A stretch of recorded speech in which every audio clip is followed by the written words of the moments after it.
and welcome to tonight's district rivalry matchup between the Breckenridge County Lady Tigers and Meade County Lady Waves. Starting first, coming into the night, Breckenridge County Lady Tigers with a record of 14-5, Meade County with a record of 13-5. But Meade County, those losses are kind of deceiving record because haven't lost to anybody in region play yet. Just kind of teams that are out of state and just warm up games for earlier or later region play. This is Simon Drain, joined tonight by Mr. Garrett on the broadcast booth, and this is going to be a great game, great two games tonight. And I'm really excited for this, Mr. Garrett. How about you? I am too, Simon. You set that up so well for our first contest tonight. Meade County, those losses, only won in a non-tournament setting. And so they are absolutely locked in this season and led by an outstanding junior, Peyton Bradley, with some just eye-popping numbers at any level. 24.5 points per game, 45.7, might as well be 46% three-point shooting on a high volume of shots, too. It's not just, shooting a little. So incredible opponent coming into Tiger Arena tonight. And like you say, two games that traditionally have yielded some blockbuster moments. And this Lady Tigers game especially is one I'm really been looking forward to because I don't think since – I guess it would have been Caroline's freshman year we've beaten Meade County, I remember my sophomore year would have been Caroline's as well. We lost to Meade County 4 times in a single year. We lost to them both times in the regular season, district championship, and in the region championship. We saw them 4 times, lost every game, and they were close every time, but just could not get over the hump. And Peyton Bradley, she was a sophomore at that point, or a freshman would have been at that point, and she was still the number one option on that team and was spectacular then, still great now, and only getting better, still only a junior as well. Yeah. And we're going to have to have, I think Caroline's going to have to match her one-on-one, got to go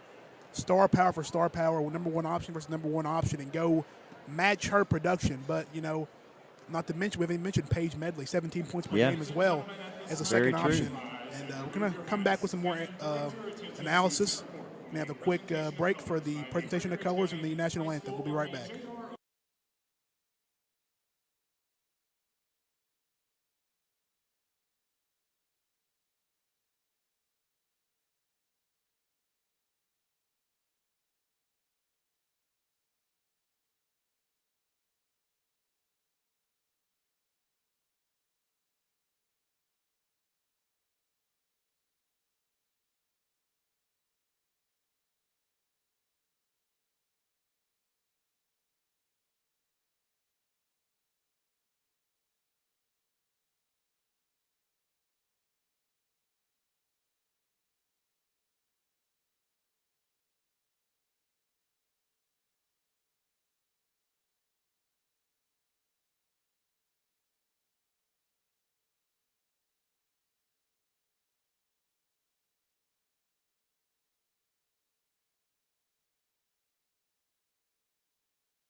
And we are back.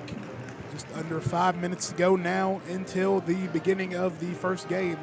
And as I was saying about Paige Medley, 17 points per game is the second option behind Peyton Bradley. So she's definitely going to be another big factor in this game. We're going to have somebody on our side, have to match her as well as, if Caroline's going to go point for point with Peyton Bradley. And running down some of the stats for us as well. Caroline obviously leading the charge with 16 points per game. Elizabeth Grimes not far behind with 14. 11 for the junior Kaylee Huffines, and Kylie Harvey and Josie Mitchum rounding out our starting five with 6 points per game and 5 points per game. But what do you think is going to go on with who do you think is going to go defensively going to match up with Peyton Bradley tonight? You think it's going to go with Caroline or? Well, Caroline certainly got the athleticism for the job, and I think a lot of that is going to come down to maybe what we see from the whistles, like how close is this game going to be called? Because if they'll allow physical defense, which you see less and less of anymore, but I think Caroline, she's not going to stop Peyton Bradley. Nobody can stop her. But the idea is going to be maybe if we can make it difficult for her to get to her average or whatever she's going to do, whatever shot she's going to make, that frees up some of the other players to because Caroline can have the energy, but so can Bradley. I kind of hope we see that just for the sheer competitiveness that we'll see out of both players. Yeah, and the thing with that is I think the only problem with putting Caroline on Bradley is Caroline is an aggressive player, and that works to her strengths because I think that's what makes her one of the best players in the region. But I think that could go against her in the fact that she's going to try to play Peyton Bradley to throw her off her game, try to be physical with her to make sure she can't go out there and give you 25 tonight. So from that aspect, it could be a detriment because if Caroline is in foul trouble early, we're going to be in trouble early. That's going to make for tough games. It's going to be tough, but I don't really know, like you said, I don't really know who else, if not Caroline, who we're going to put on her, It's tough because I remember the year that we faced them, I think it was the district championship here. It was when Caroline's sophomore year started off with Sydney Tucker was guarding her, and then Caroline was guarding her when Sydney was on the bench to get a break. Yeah. And that was they were both extremely, Sydney, she was very physical with her as well. Yeah. And they were doing a great job defending her, both of them, but we still ended up losing the game because offensively we weren't good enough to, and their supporting cast around her was. But for physical, like you said, the refs are going to be a big factor in this one, how they're going to allow this game to be played. If it's a physical game from the start, these games can get a little chippy, can get a little aggressive. So the refs, if they don't want to see that happening, I don't know. It'll be interesting to see how this one plays out. Yeah, for a referee coming into a game like this, you'd be excited too because this is going to be just a packed gym, high intensity. This is a little different than a Saturday morning out of region contest. So, and I almost wish that we could say, not seriously, but it'd be fun for a 3-on-3. We have Caroline, Elizabeth, and Kaylee Huffines against Bradley, Medley, and Annabelle Babb, kind of the top three scorers for each team. That'd be fun, a little 3-on-3 action, but that's not going to happen unless there's some horrendous fouling. It's going to be interesting because, you see the drop-off with didn't mention Annabelle Babb. Annabelle Babb is 11.6 points a game. Yeah. The drop-off after that, the next score, Savannah Triplett, she's averaging 3.1 points per game. There's a huge drop-off there. That drop-off for us isn't as big, but also we don't have the 25 points per game that Bradley averages. We have the 16 from Caroline. So it's going to be interesting to see how this one plays out, and it's going to be one of the best games you're going to see of lady basketball this year in the third region. For sure. And I think both teams would have aspirations to win that region. Definitely. And then you throw in an Owensboro Catholic girls team that's having a phenomenal year.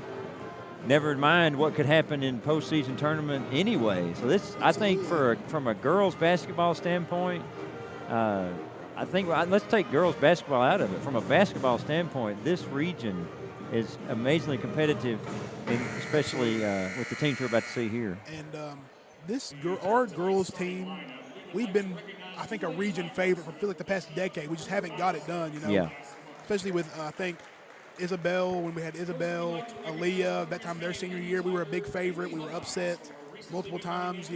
Yeah. I think even last year when Meade County lost early, they were upset. They were probably favorites to go back-to-back. They were upset early. Kind of looked like, this is our year, but we ended up losing to Owensboro. Owensboro High, yeah. And then Owensboro Catholic ended up winning, defending champions, and they're looking good again this year as well. So it's going to be tough to get back to that spot.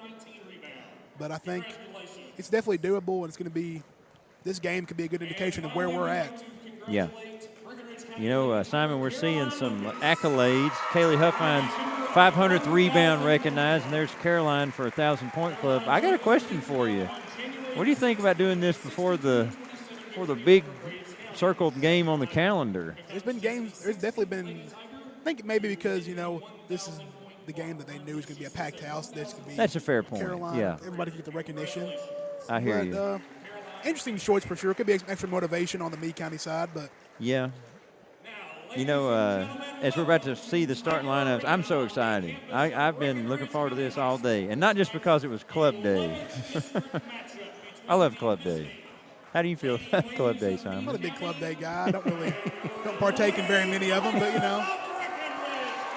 Nice.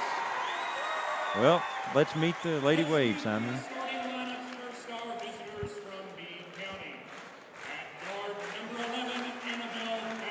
Annabelle Babb, the first starter for the Lady Waves. Yeah. Number 12, Paige Medley. Peyton Bradley. No surprises for those three. Kaylee Ryder, and Miranda French to round out the starting five. Dina Hacker to the head coach for the Lady Waves.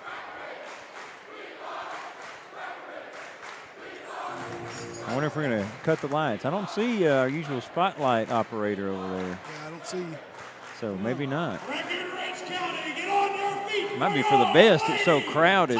People be falling over each other.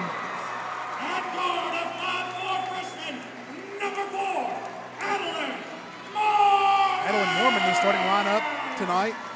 Yeah, freshman.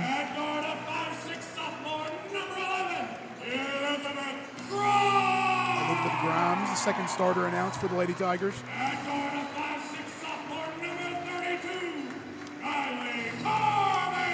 Kylie Carby, third starter.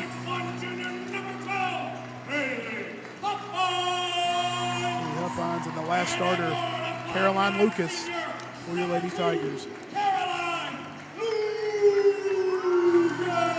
It's all about the kickoff.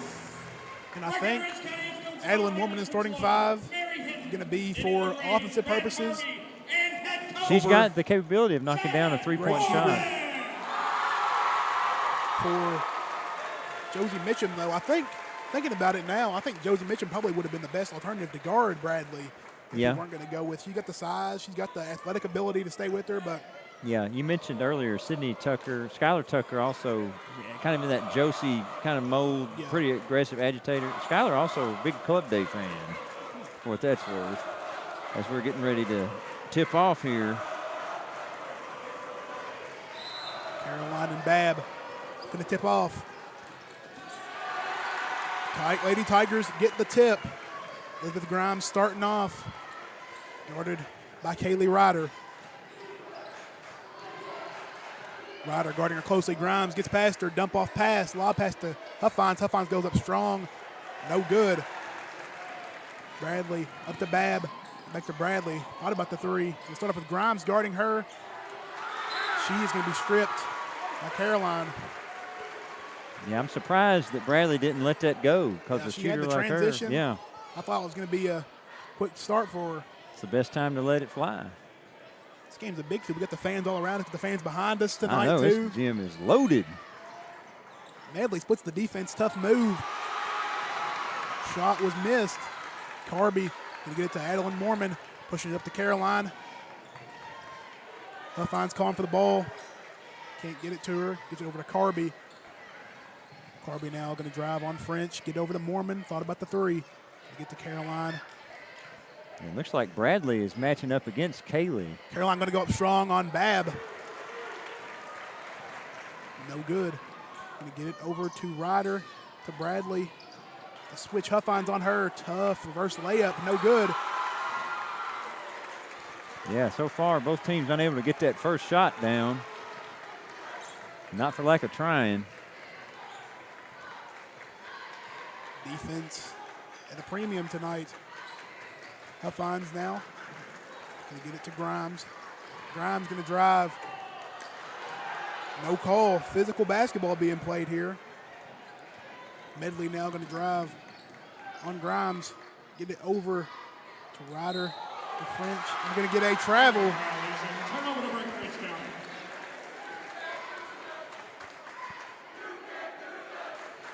Student section's going to let her hear it. Still no points. Just under a bit over 2 minutes in. Yeah. Now, it's still 0-0. Yeah, you expect low scores in games like this, though. Mormon driving on Medley. Nice move by Adeline Mormon, but she couldn't get it to go. Great move there on Medley. Good pass by Bradley ahead to Ryder, and she's blocked. She had the layup there. Shouldn't have passed it. She did, yeah. Here comes Caroline on the break. Grimes going up strong, and the first points of the game go to Elizabeth Grimes and the Lady Tigers. Oh, Mormon with the backcourt rip of Bradley. And she is blocked. But Bradley. Out of bounds by Peyton Bradley. Yeah, now, that's great defense by the freshman, but Bradley said, you know what? You might steal it from me, but I'm going to have to pack it. Nice defense on both sides there. Carby gets it inbound to Caroline. She's doubled. Oh. Contact there. And Babs going to get the ball, go up strong, loses it. It's going to stay. Frantic pace here. It's going to stay with the Lady Waves. You know, Simon, we said, what are the officials going to be like? I'm starting to wonder if they're ever going to blow a whistle. But, ugh. I think this game, though, this physicality, I think it favors the Lady Tigers, though, in a way. Oh, yeah. I agree with you. Although we got an off-the-ball foul. I think here comes Josie Mitchum for Mormon. Yeah.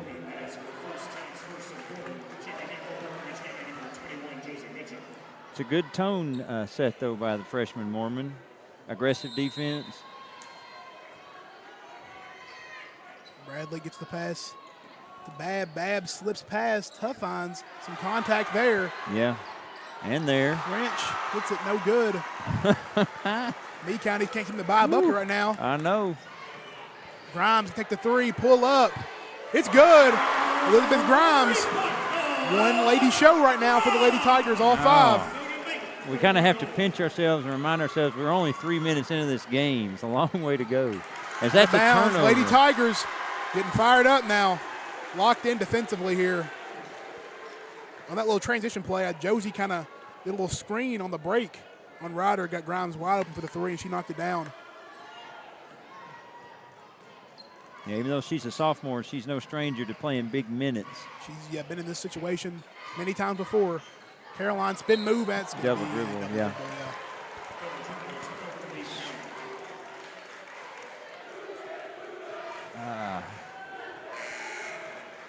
Okay, Mormon back at the scorer's table. Not sure for who. Yeah. Caroline looked like Caroline was going to come out, but I don't think. Well, that'd be the smartest decision. She sat back down. Don't know what was going on. Bradley, get it up to Medley. Medley catches and shoot three. It is no good. Huffines with the rebound, going to get to Caroline.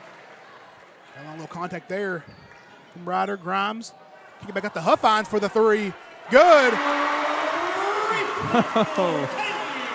Huffines with the three. 8-0. Lady Tigers lead. Bradley, what about the three herself? Good Dump pass. it down to Ryder. She's blocked. They got over for a foul. Looked like Grimes got that all ball. Yeah. It still prevents a layup, but with fouls could come into it later. You got to make her earn those there. But I thought Elizabeth got it clean. Yeah. I don't think I've ever seen that before. She's standing on the court. She's got the water bottle in. I don't think I've ever seen that. I don't think I've ever seen that before. Well, the intensity's got to be high. This is the kind of game you just dream about playing in when you're growing up. And big game, full gym. Big rival. First points for Meade County on the board for Ryder. Paige Harrison, the 6-foot sophomore, checks in the game for French. Nice press break there by the Lady Tigers. Huffine's going to slow it down, get it to Carby. Carby going to drive on Harrison, puts up the layup, is no good. Mitchum saves it. Going to get to Caroline with the pull-up mid-range. It's good. First point of the night for Caroline.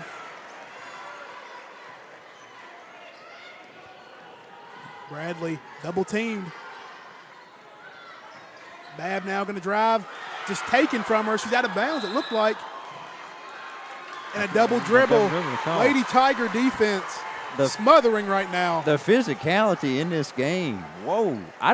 We were ready for it, but this is turning out to be more than we bargained for in a good way, in the best way.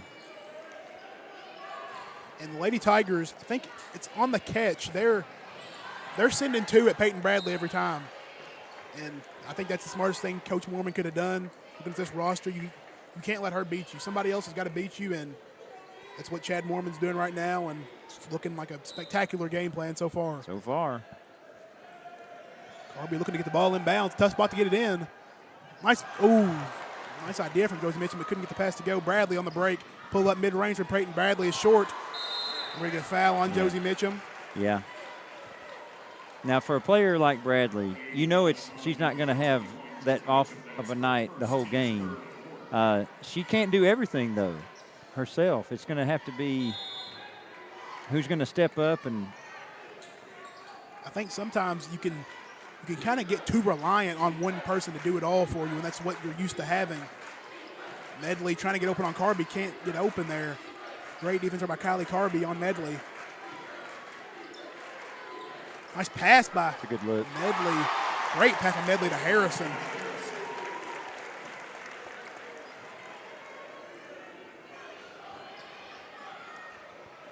Caroline. Layup. Should have been an and one. Caroline. Yeah, she turned, and I don't know who she was talking to. Could be the officials. And that's physicality there. That's as well. got to be something. Wow, Simon. There are no fouls. Physical game, and some of the Meade County fans taking some objection to it now. It's consistent. It's consistent. Oh, man. We might be sitting on a powder keg with this one. These games always kind of get a little hectic in the crowd side of things, but yeah. Ryder, pass deflected, back to Bradley. Bradley now guarded by Josie Mitchum, and great defense by Mitchum. Medley in the corner for three. It's good. Paige Medley with the three. Oh, a nice pass by Mitchum. Grimes going to go up with the layup. She's fouled. Yeah, that's an important play to make, going up strong, knowing the contact's going to be there. But they're definitely letting this game play, letting it flow. Obviously, that was a foul, but there have been a lot of 50-50s where both teams could get it, players jumping into each other, but no call. Grimes' first free throw is no good, and I think we definitely are the more physical team. And I think that's, this kind of game is going to favor the way we play, especially with, how we can guard Peyton Bradley for sure. Second free throw by Grimes is good. 6 points in the night for Elizabeth Grimes.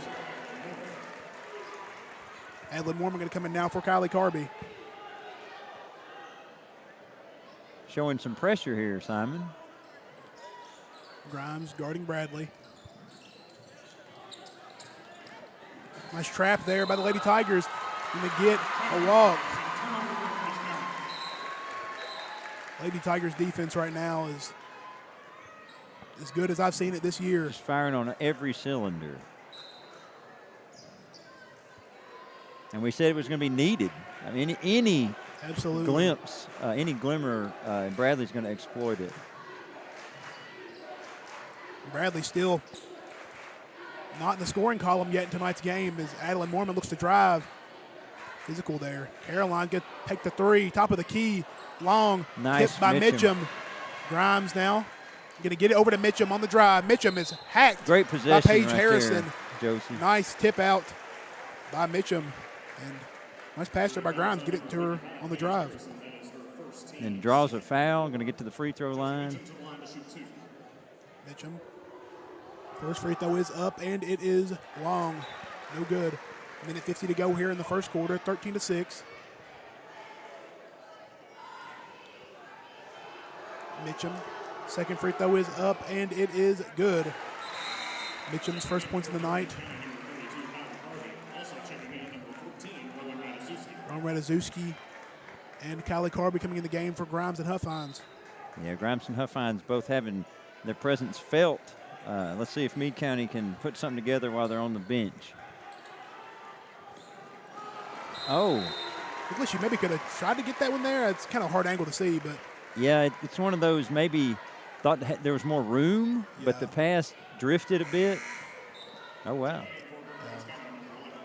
Figured Grimes wouldn't stay out for long, and she gets a 5-second break. And there's a little confusion over who's coming out. So I figured Caroline wouldn't be coming out for very long either. But it's one of those games where I'm sure we'll probably see, barring foul trouble, Caroline probably won't come out for this game for any more than 30 seconds at the very most. Same for Bradley and Medley as well on the other side. Grimes there gets a pass to Ratajkowski. Ratajkowski, great three-point shooter. Yeah, left-handed release too. Carby in the corner. Gets it to Grimes. Caroline flashing in the paint. Blocking foul. Yeah, feet were I think it's the right call. She was still moving. Yeah. It was a lot of contact from Adeline, but it's all about the feet, unless it's overly aggressive, which that was not. But that's just going to be one of those calls that can't get the subs. We got to get somebody off the court. Yeah, a little confusion there. Yeah, Ratajkowski out of the game. Yeah. Carby got to get the ball in. She's going to use a timeout. Yeah. It's the first timeout we've seen. Ooh, breathe time. It's a good game so far. 14-6. And the Lady Tigers, I think defense has been the story so far for this one. Defensively, they've just been spectacular, to say the least. I mean, what they've done on Peyton Bradley, sending two defenders at her, just making it tough for her, being physical. We have to play like that. If we can hold her, I mean, still not in the scoring column. We can do that the whole night. Pretty good. Yeah. It's just that how long can it go? Because one of, if not the hardest thing to maintain in a sporting event is the intensity. It's hard to go full steam and not wear yourself out, start fouling. Sometimes you just have to hope the other team just messes up. But the intensity is hard to maintain. I think right now it's momentum. We got a lot of momentum right now. Yeah. Up. They haven't really been up on this team very much. Huffine's shot was blocked. Borderline carry there, but I guess we're not going to see that call. Nice. Medley pass is stolen from her by Huffines. Grimes gets the Carby. Travel. I think she just wasn't that pass. I don't think she was. Grimes she didn't quick. Yeah, she didn't expect it. Mitchum going to come in the game now. Caroline. You know, in the Fighting Tigers game, we've seen a few platoon substitutions. Probably not going to see that from either side. That definitely should not. And wide open Ryder. Oh. And she misses the layup.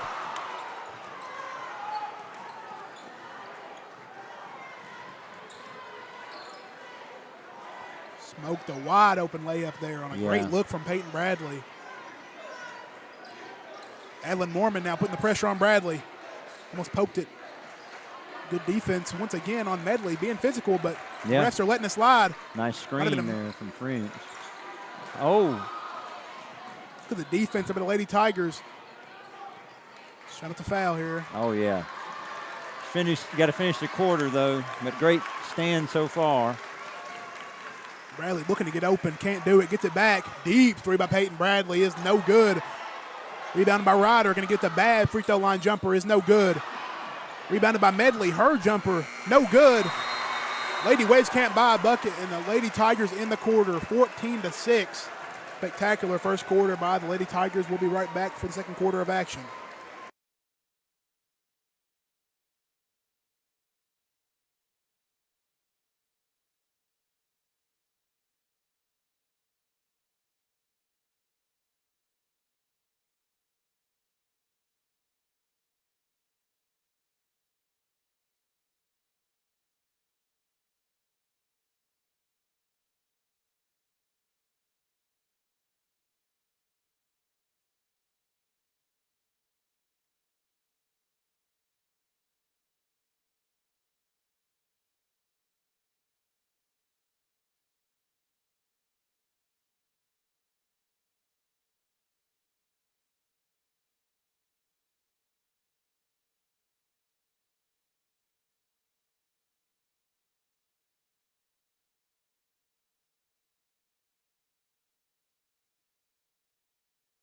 And we're back for the second quarter of coverage.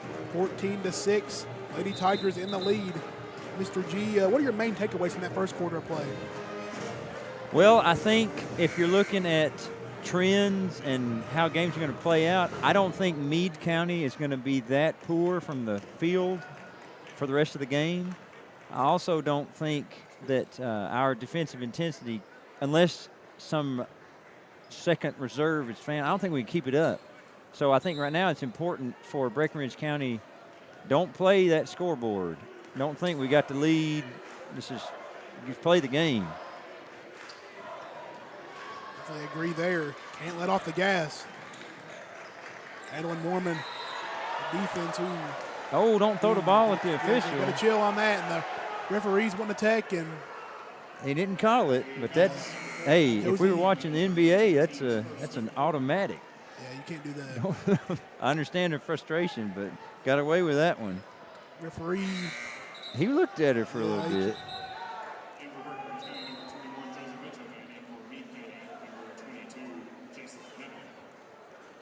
Jacelyn Nevitt entered the game now for Ryder. Her first entrance into the game. The 8th grader. Okay. Bradley now being guarded by Caroline. Caroline still doesn't have a foul in the game to my knowledge. Good thing there. Step back three by Bradley. Tough shot. No good. Caroline fighting the rebound for French. It's going to be looking like presumably a jump ball. Get up. Say. Yeah. It was a jump ball. It's going to be Lady Tiger ball. Now, to be fair, Caroline might have tied that one up with her legs. Yeah. Coming with the trap. Just past the Huffines. Carby going to drive past to Grimes. Babb almost gets it away from Grimes. Yeah. Grimes, nice floater and one. I love that, Simon. Splitting the defense. Grimes, I thought this was going to be the game where, if Medley and Carolina back and forth, Elizabeth Grimes is going to have to be somebody who steps up. Right now, she looks like the number one option for the Lady Tigers right now, getting everything she wants. And with the three-point play. Babb had, while Grimes was looking at the bench, she kind of knocked it away. I don't know if she said something on the way back, but she was certainly happy that she knocked it away. Elizabeth got it and drove right into the defense. Oh, that was 9 points in the game. A goose bumper. Right now, Elizabeth Grimes outscoring the whole Lady Waves team. 9 for her tonight.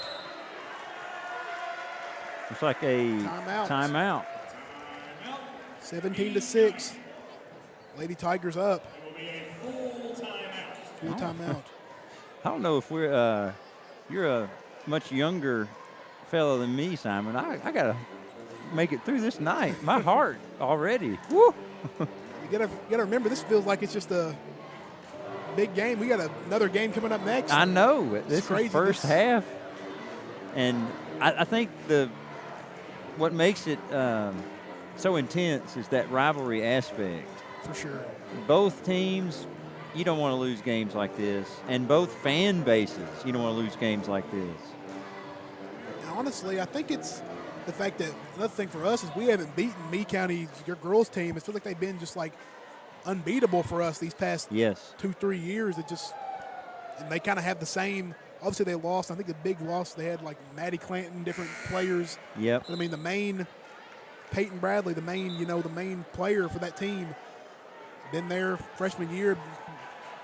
So it's been a long try to beat this team. So stuff. All right. After that timeout, side out for Babb. Caroline like glue on Bradley.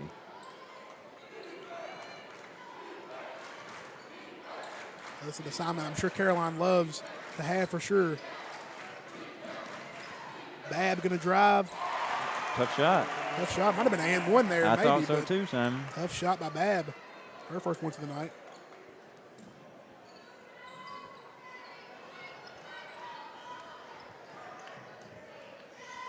Caroline in the corner. Swinging it to Grimes. Grimes now. Mitchum in the corner. Swing it. Pass by Huffines. Oh, Caroline with the rebound. Mid-range jumper is no good. We're going to get a foul on Josie Mitchum. coming this way. Lots of contact again. 2 on Josie. Second on Josie. Adeline going to come in for her, I'm assuming. Coach Mormon just kind of rotating Mitchum and Norman in and out of the game. Yeah. It's going to demand intensity from every minute. Both teams. No sleeping. Let's see more Lady Tiger off-ball movement. We're kind of just, somebody has the ball. We're kind of just standing still. Just got to be more active. Going to get a foul. It's going to be on Caroline. It's her first. Yeah, that one was, from what we've seen so far from both sides, that's a soft call. Yeah. And with the whistles starting to increase, I hope it doesn't keep going that way. Lady Tigers can't let this kind of game, can't let it get away from them due to the fouls. Bab going to drive again on Huffines. It's swatted.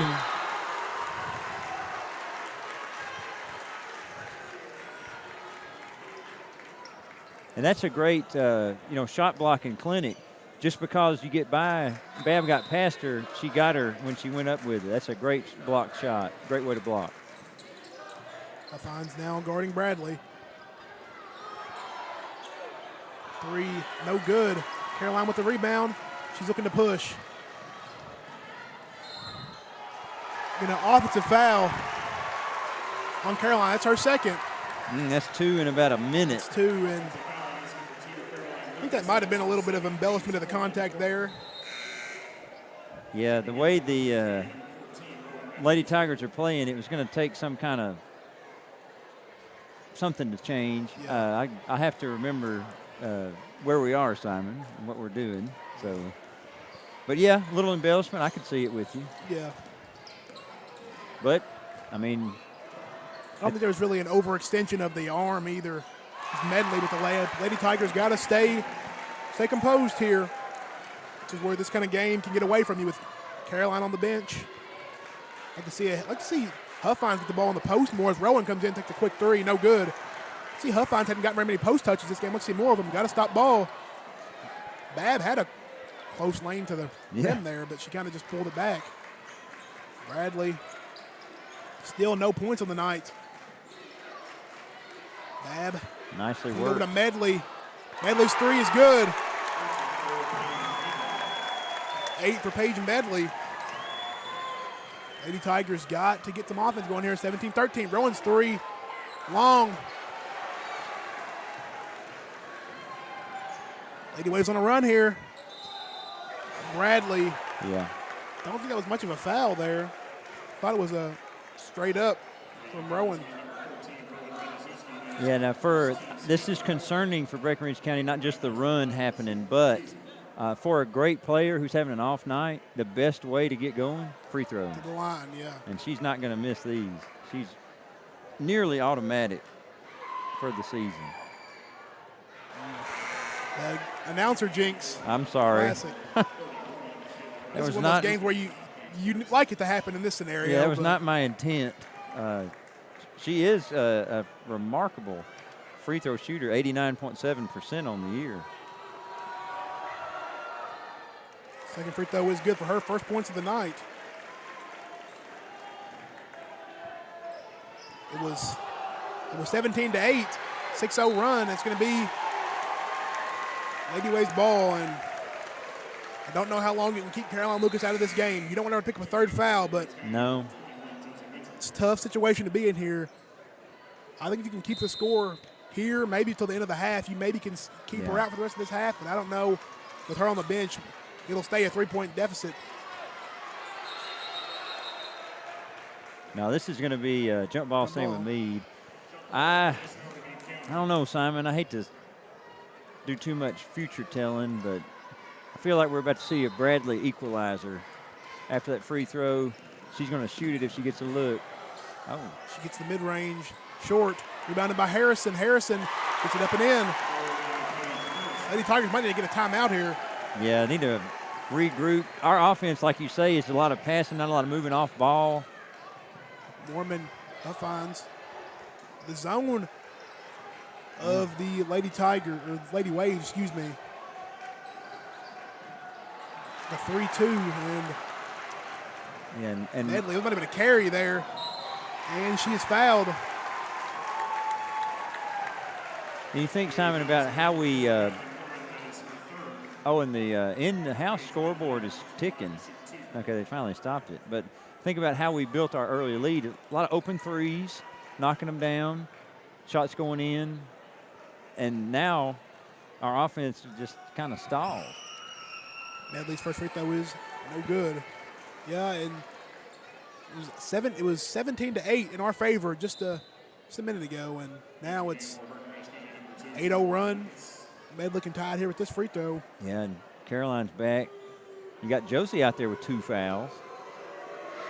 Caroline's got 2 fouls. Medley, she is tied with Grimes of the night for leading points with 9. Timeout, we're going to keep it here. 17-17, 3:28 to go here. Yeah, it's just a classic momentum like any good sporting event's going to have. Some teams will be up on top, then it's going to swing back and forth. You're not going to have a game like this where either of these teams dominates 32 minutes. It's going to roll back and forth, and right now it's rolling Meade County's way.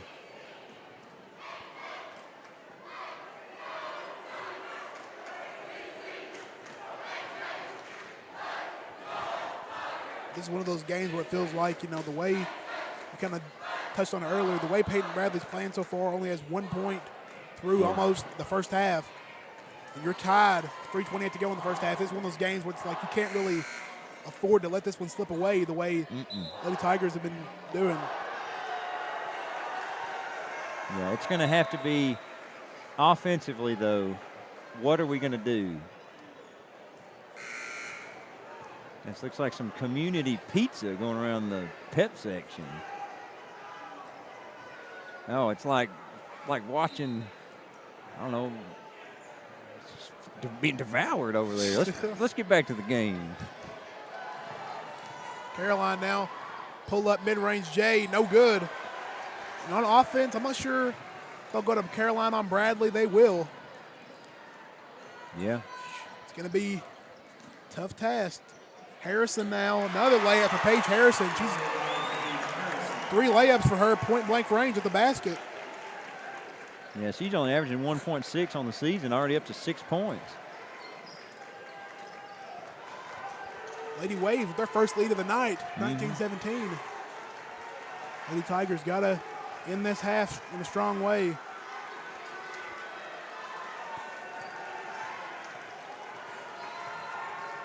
Grimes get over to Lucas. It is just not a lot of movement. What about the corner 3 from Grimes? Lady Tigers, nobody's really moving. Grimes in the corner 3. Grimes, another 3 by Elizabeth Grimes. That's 12 for her on the night, leading all scorers. Big night for Elizabeth Grimes. Bradley, nice move. Way short, out of bounds. It's not her night tonight, looking like. Not yet. Not yet. It's can't rule out one of the best players in the state. Bad first half. Doesn't necessarily mean anything for great scores. You got to get that ball over. See another Grimes floater maybe. Gets it over to Caroline. Caroline going to go strong on the drive. She definitely fouled. No call. Mitchum gets the rebound and puts it right back up and in. Lady Tigers take the lead back. 22-19. Solid response now. You kind of see what Caroline coming back in does for the momentum of the team. Harrison again. 8 for Paige Harrison. She's getting layups at the rim at will.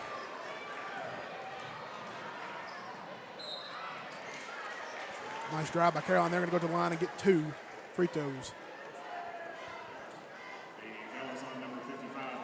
And I think with Harrison, they aren't really doing anything too crazy, just kind of getting her in the pick and roll action, and she's just solid drives to the basket. Lady Tigers just kind of too hyper-focused on Medley and Bradley, just kind of letting her go to the paint freely.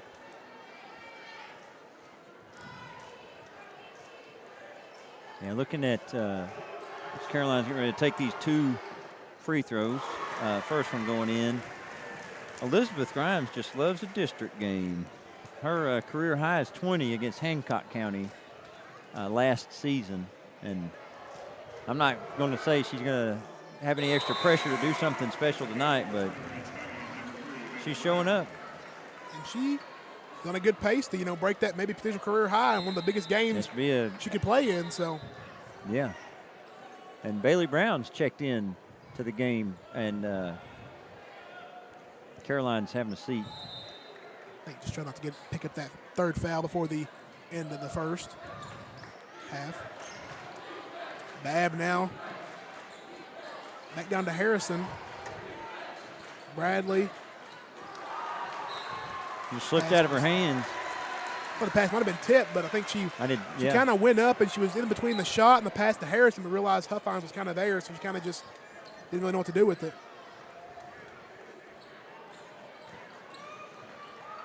Grimes now. Lady Tigers can waste a little clock here. Yeah.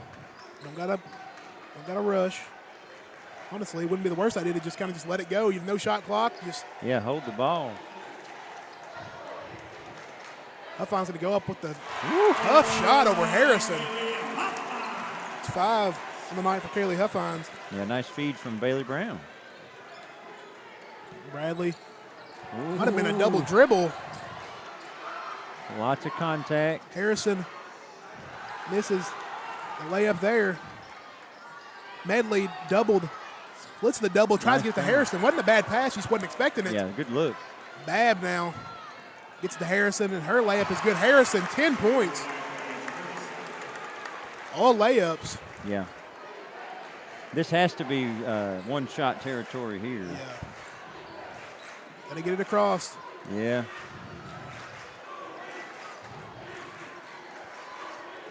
Oh, yeah, I just go to work. Grimes now. Couldn't get it to go. Maybe still went a time little on early. the clock. Medley, great pass. And that's a second point-blank layup missed by Ryder. They're wide open. And 26-23 at the half. Lady Tigers up. A spectacular half of basketball. Don't go anywhere. Be back for the second half shortly. Be back soon.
And we are back for the second half of coverage between this close district matchup between the Lady Waves and the Lady Tigers.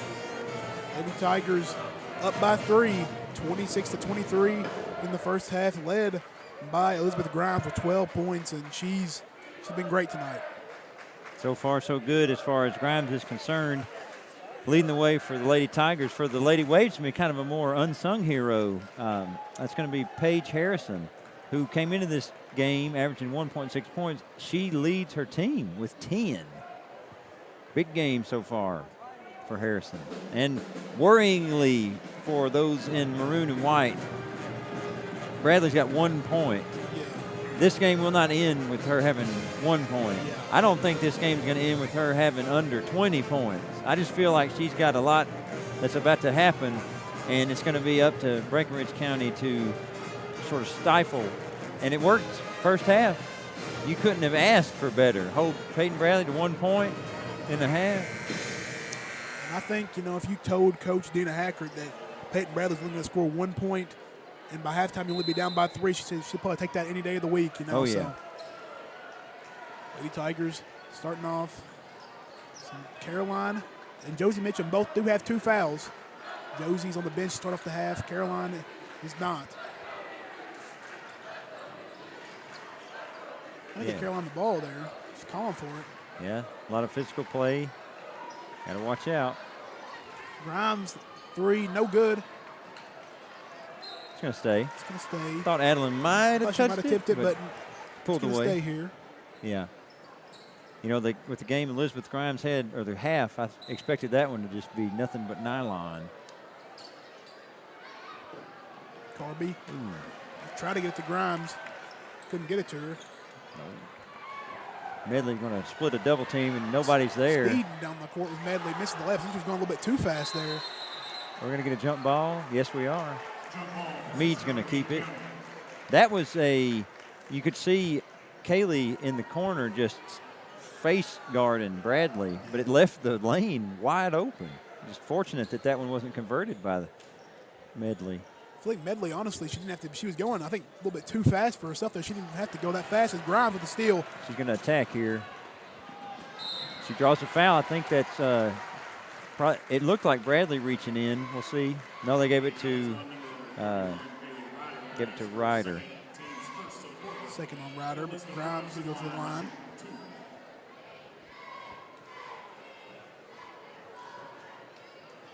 And we, of course, have the new to the high school level foul bonus situation this season. It's got to get to 5 fouls in the quarter to get to the bonus. I think we're going to have Ella Clanton coming in the game now for Ryder. Grimes knocks down a pair, giving her 14 on the night, leading all scorers. Babb now. Over to Bradley, being guarded by Grimes. It's a little different look here. Nice move by Bradley. Her jumper is short. Babb going to drive. Get it to French. Her layup is no good. Going to get a foul. Foul coming this way as Kaylee Huffines in their presence looking for the rebound, draws a foul. 2 on French.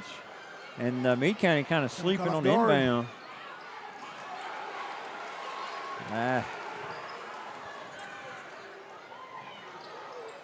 Babb, no good. And that might need to slow things up just a little. Slow the pace. Carby thought about the corner jumper. No good. Going to swing it back out to Grimes, top of the key. Might slow it down a little bit.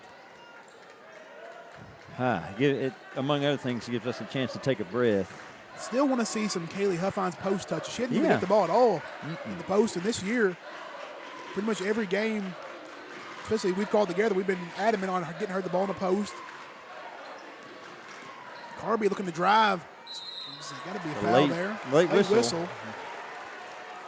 And I think the foul was merited, was warranted. But when the whistle's late, that also encourages some kind of that kind of makes the antsy crowd. That happens a lot. That's kind of a common thing in the NBA. A lot of times on drives, what will happen, they'll put up the shot, they'll be contact, but they'll see if they're going to hit the shot or not before they call it. Yeah. Kind of thing I'm not a big fan of because, I mean, if it's an and one, it's an and one, Yeah. whatever. But I mean, who doesn't like a three-point play? Yeah. So got to make the call when it's a call. Carby knocks down a pair. It's her first points of the night. Josie Mitchum coming in the game now for Mormon. And another interesting thing is I'm surprised he didn't start off the quarter with Harrison, their leading scorer. Yeah, I know. I mean, I don't think her and Medley wide open there. 3 rattles out. I was going to say, her buckets haven't really been that difficult. But she's been consistent in getting them. Carby, corner 3, long. Mitchum rebounded, and a foul on the ground. Medley kind of throws the ball there. Yeah. Now, Simon, that's the 4th of the quarter, so now Breckenridge County is shooting 2 for every Meade County foul from here. Here comes Harrison for French. I agree with you about Harrison because when Medley and Bradley are drawing the D, you're seeing Harrison show she can convert. She's out there now. A spin move by Caroline. Ooh, great move by Caroline there on the spin. Caroline's still playing good without fouling, still with 2 fouls. Yeah. Mitchum coming into the game now. She has 2 as well. Medley tried to get it to, I think, Harrison there. Ball stolen. Grimes now. Going to get to Caroline. Slowing it down. Going to get it to Grimes. The last possession with Caroline, when she beats the defender and spins, I'd almost like to see her go for like a finger roll instead of taking a little jumper. No, there's nothing wrong with that. Nothing wrong with that. Not sure what they call. We got a timeout here or what? I'm not sure. I don't know what's going on. Did they call a T or what? Green called timeout. That's the call. Yeah. Yeah, now. I think the referee giving a strong warning there to Hackert. Yeah, and that was, I think, what happened with Kaylee with the ball. She left her feet. She hadn't dribbled yet. She hadn't dribbled. She left her feet and then dribbled. Yeah. And then it's kind of a thing. It does kind of look like it's up and down, but she jumped, dribbled, and then put the layup up, and it's kind of one of those plays. Yeah, now that's we've mentioned the momentum swings.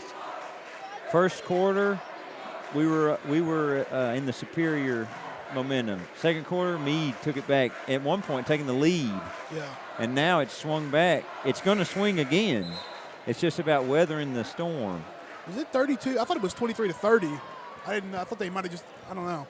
We had the free throws from Kylie, and then I think the 32 was Kaylee with that contentious dribbling situation. Now you wonder, the Meade County coach giving the officials an earful. We'll see what happens. Yeah. Nice D by Caroline there, straight up. Yep. Bradley, first field goal. And the problem with those kind of things is you hope that doesn't make the refs more trigger happy with the whistle. Yeah. It's a thing you just hope the. Very true. Yeah. Caroline going to drive on Babb. Nice drive by Caroline Lucas. 8 for Lucas now.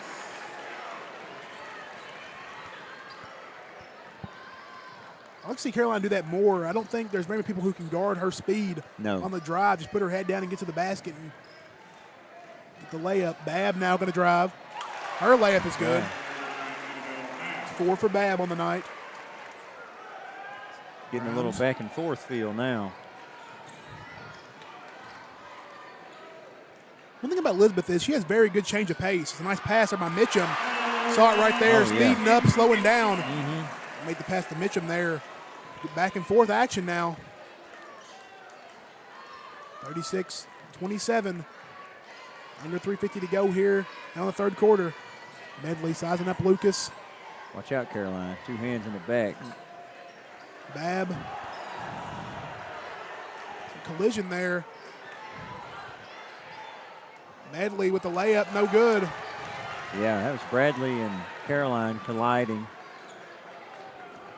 This game is just brimming with intensity. Oh, look at that. Shoved there by Medley. Nice pass. Huffines gets the ball. No good. Nice pass there by Peyton Bradley. Yep. To Babb on the outlet. 7 points now, the lead.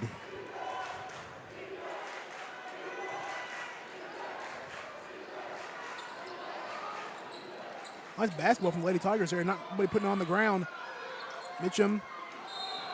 You got to let her land. Yeah, you can't let her. You can't. And that's free throws for Kylie Carby. Should be. That's 3 on Medley as well. Yeah, that's tough because Paige Medley does have 9 for Meade County. Kylie Carby 2 for 2 from the line tonight. She's feeling that because anytime you go up and land on somebody, don't get a clean landing, that's a tough. Bad on your ankles for sure. Yeah.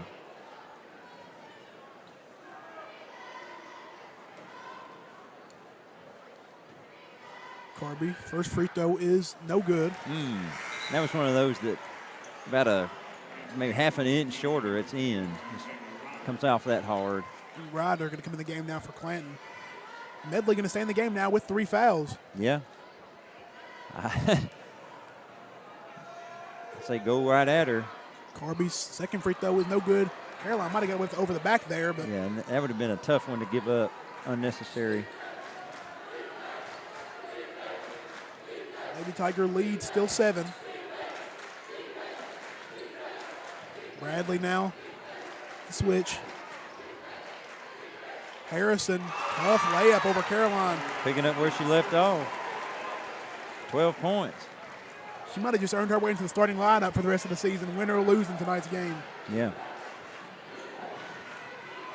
Grimes now. Ball stolen from her. Layup for Annabelle Babb. 8 for Babb. Back to 3. Quick will run there from Lady Waves. Grimes on the drive. Floater by Grimes, no good. It's going the way of those in green.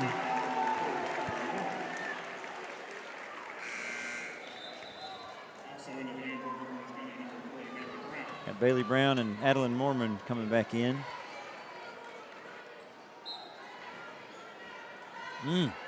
Here comes the other. We talked about the swing was coming back. Ryder gets it to Bradley. Bradley. And one. That's too easy there on Adeline Mormon.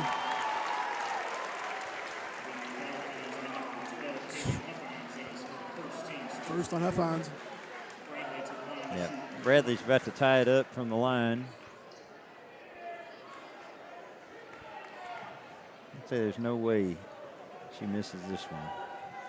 Not with the three-point play to tie the game, star player. Definitely wouldn't think so. Free throw by Bradley, no good. Rebound, Meade County though. I think she'd take that. Meade County, another lead. Yep.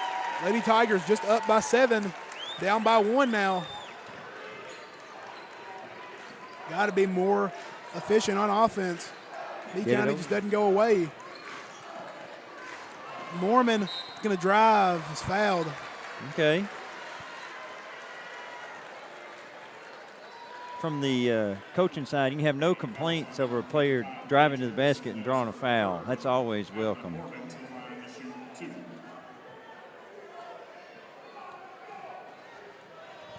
Mormon, it's going to be free throw, no good.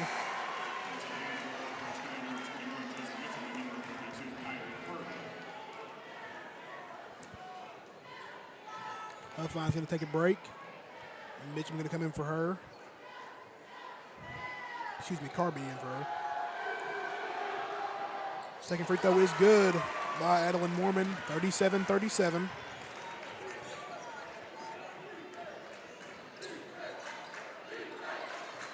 Peyton Bradley, a handoff to Babb. I think Bradley likes that matchup on the switch with Mormon. Gets all that with all the handoff was for to just draw that switch. Gets Grimes back on her. Great move by Peyton Bradley. Yeah. Crossover there on Grimes.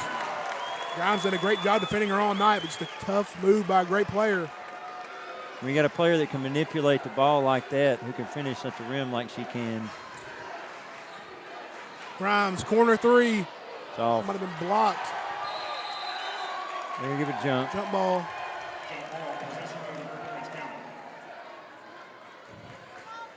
Yeah, you mentioned, I think it was kind of deflected tip because it didn't look, she's not going to miss that badly. It was way off and way short, so I don't think it was going to be.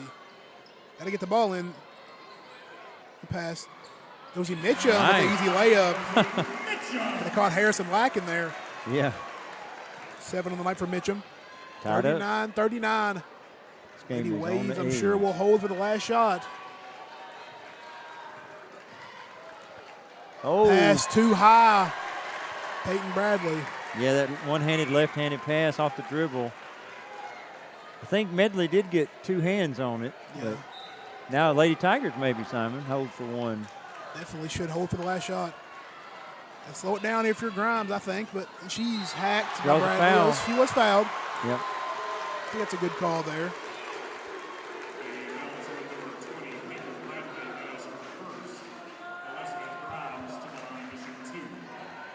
You know, as Elizabeth stepping up, I can see, I'm sure this is happening from what we can't see, but I can see the Fighting Tigers over there in the tunnel. You know they're feeling this energy, getting ready for their game. It's a game like this makes you forget about the game we got next still. You know? Yeah, but they're going to have a hard, if the second game matches this game, we'll be in for a treat because this has been amazing to watch. Grimes, her second free throw is up. Good, knocks down a pair. 16 on the night for Grimes. She said her career high was 20. 20, yep. She can definitely well on her way for the solid fourth quarter, can get past that one. Adlin is foul on Mormon. Yep, she's holding her high. 4 on Mormon, going to stay in the game. Or Bailey Brown will come in.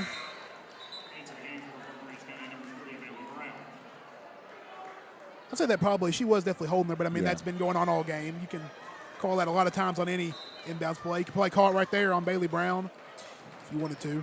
Babb now going to go all the way. Ryder to Bradley for 3. No good. And that's it for the quarter. Woo!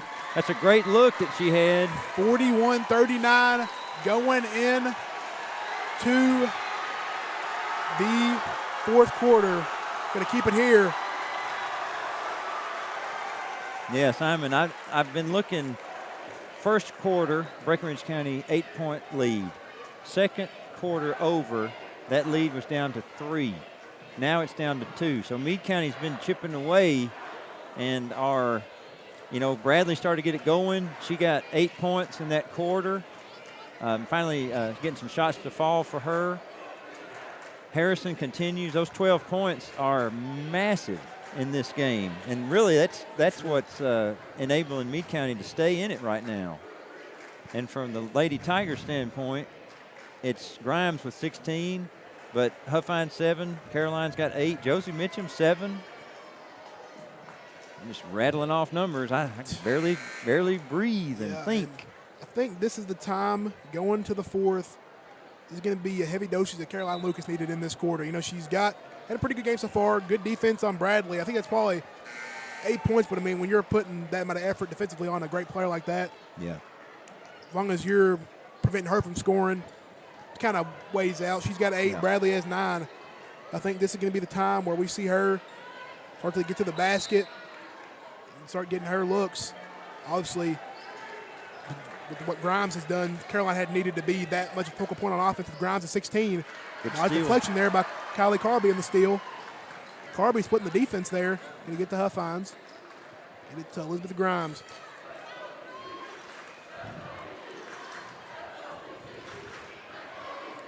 Grimes now being guarded by Medley. Grimes going to drive. Nice pump fake there. Pass to Carby. No good. Mitchum with the rebound up and in. Josie Mitchum with 9 tonight. They get a walk on Bab. Second or third time Bab's done that, caught the ball and ran with it before she got it. Simon, I love being here with you. I almost wish I was just in the bleachers, because I could be less professional. Yeah. This is so fun, though. Nice pass by Carby. Mitchum with the mid-range J, no good. Nice look there by Mitchum, and nice pass by Carby there. They're going to get a block. I think we saw a similar thing first half where Paige Medley got called for a block. Feet were moving a little bit. It's only 3 on Caroline. She went the whole quarter without getting a foul. So yeah. I have to say that was the quick timeout by Coach Hackert. Woo. Now, Simon, I didn't mean anything by that. Of course, I'm glad to be here with you. I just have to. I don't want to scare our viewers with a roar. Wow. I think the viewers at home would understand the energy, you know. Yeah. Well, hey, we'll see what happens. Yeah. Never say never. You know, I remember we had a good doubleheader home last year with the Meade County girls. They won in a close game. Breckinridge County boys won last year's home doubleheader in dramatic fashion. The Devin Spalding game. Yeah, where that game had been just almost an attritional battle. Neither team, and then both teams at the end of that game, 3-point barrages, and Devin carried the day. But this game, even though the score is only 43-39, has been a high-quality game because we've seen some great defense too. I think he might have stepped over the out-of-bounds line there. 3 by Medley, no good. Caroline with the rebound. She's got Kaylee. Going to run. Caroline going to run there. Nice Euro when it's fouled by Medley. That's going to be should be 4 on Medley. Big foul there. See what Coach Hackert opts to do. I think going to bring in a sub. I'm not sure if she's going to put her in for Medley. Yeah, and I assume so. I saw this is to show you the leadership. You saw Bradley. She went over and said something. Probably something like, "We need you. Don't be doing that." I don't want to speak for her, but I like that leadership from Peyton Bradley to just give some message in that moment. And Medley going to stay in the game. Harrison going to come out. French in. Yeah. Medley got 9 on the night. Been some big threes. Caroline knocks on a pair. Lady Tigers back up 6. And I feel like this is a testament to the kind of team Chad Mormon has as Bradley goes on a drive. Another and 1 by Peyton Bradley.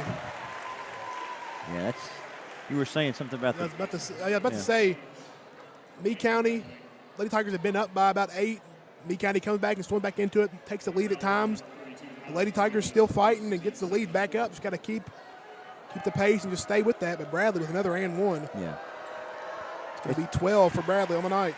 It's just with that converted basket by Bradley, she started that shot from her waist, and I think you can't let her get that shot up. Grimes with the speed now. We got a big fast break there. Caroline gets the bucket to go. Second chance opportunity. Yep. 47-42. 6:30 to go here. Peyton Bradley. Hesitation on Mitchum. Pull up mid-range J. Peyton Bradley, no good. Mitchum with the board. You can dribble. Here's to Grimes. Grimes again. 3-on-1 break there. Gets it to Carby. Maybe should have hit Huffines down there in the paint. Although bringing it back out, not forcing it, it's not the worst thing, but wasted you're right, a little bit more Simon. time. Yeah, that pass was there. Mitchum now. Like this discipline. Oh, this is perks of having no shot clock there. Yep. Carby now. That was potentially risky. It's a risky pass there. I think Caroline, that's a good matchup for Caroline there on Rod if she wanted to drive there. Yep. And here we might see it, Simon. Yeah. She definitely has that matchup, speed-wise, athleticism. Lady Tigers just burning clock. No shot clock. We can do that. Grimes. Oh, Josie. Going to get a foul on Mitchum. That's a tough one. After that great possession, it killed about 45 seconds. 3 on Josie, who's having just an amazing game herself. 9 points, but off the ball, rebounding, tenacity, defending. At least from what we've seen, her best game this season here on Breck Live. Medley, layup no good. Mitchum on the break. Okay.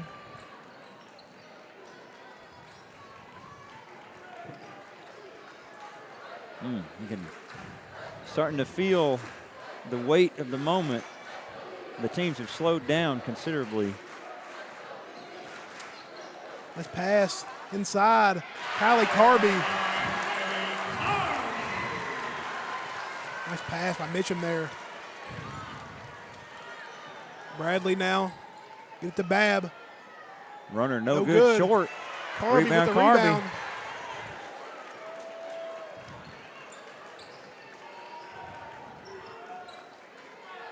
Carby now.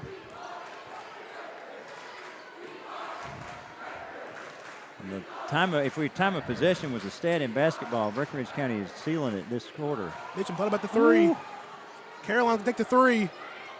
Long on the three there. Babb going to get it to Medley. Hesitation there.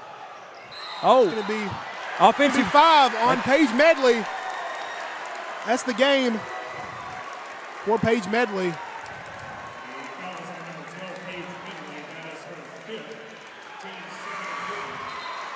And for Meade County, it's not game over for them, but it's a tough loss. It's tough, She does a lot of ball handling. She's contributed tonight with 9 points. Yeah.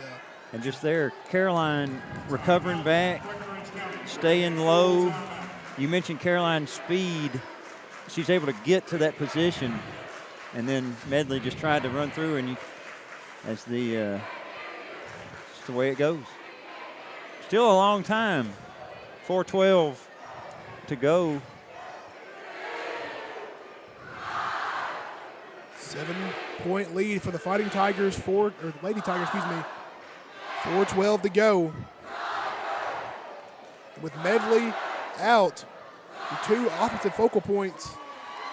Peyton Bradley, it's got to be pretty much her, nothing really for the Lady Waves. Obviously you have Harrison. It's kind of just been layups at the rim, but Peyton Bradley tonight, solid game, but just not really up to her standards.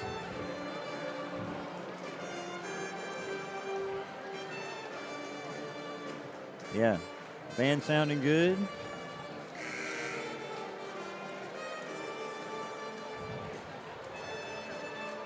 For the Lady Tigers, classic starting 5 we've had Grimes, Carby, Mitchum, Lucas, and Huffines. For the Lady Waves, Babb, Ryder, Clanton, Harrison, and Bradley. Mm-hmm. Caroline using the speed, going all the way to the basket with an easy layup. Caroline Lucas with 14 on the night. She's coming alive in the second half. Smells blood in the water. 9-point lead. Lady Tigers under 4 to go. Babb mishandles the pass. It's a big moment. It's the same game no matter what time or where you're playing, but when the intensity's so high, that kind of thing's easy to happen. Take your eye off the ball for a second, slips out of bounds. Lady Tigers up by 9, under 4 minutes to go in the game. Huffines, good pass, threading the needle to Josie Mitchum. What a pass by Kaylee Huffines. Double digits for Mitchum on the night. We're going to get a timeout. Lady Tigers. Okay, I like the excitement, but what Breckenridge County can't do, this is not over. You don't want to get too excited. Now, hey, let the crowd get excited. Players got to focus. And for Meade County, that's not and I mean this no disrespect, they're no slouch. They're one of, if not the best team in the region. Yeah. And in possession of arguably the best player in the region, one of the best players in the state. 11 points. With the ability of Bradley on the outside shot. Right now, Meade County's kind of their defense not the tightest. We're getting a lot of good passes for layups. If they tighten up the defense and Bradley starts knocking down long shots, 11 points will disappear. Yeah. you know, Chad Mormon, he's been at this for a while. He knows he can't let his girls get complacent, you know. With the players, caliber of Bradley, obviously the Medley fouling out helps. Yeah. You're seeing that now. It's Lady Tigers putting so much pressure on Peyton Bradley to try to make her do it all. And right now her teammates aren't really rallying around her to get her that kind of help that she needs to be able to bring this one home. But not yet. 11-point lead, 3:39 to go in the fourth quarter. It's an eternity in basketball. Lady Tigers got to close this one out. Now Caroline Lucas sticking with Bradley. Caroline face Gardner. Ooh. The defensive back out there just running with her. Not even letting her touch the ball. Oh, yeah. Caroline's a big rebound. A nice pass to Grimes. Grimes going to pull it out. Oh, I like that too. Smart decision by Elizabeth Grimes there. Very composed. That's a wise beyond the years play, because how many people would have gone in and forced something? But this is going to eat some time, and they'll get a shot they want. Carby now to get to Caroline. Screen there by Huffines. Oh, watch out. A little lackadaisical there. I know. Carby That's get a foul. Third team foul. They'll stay with the Lady Tigers.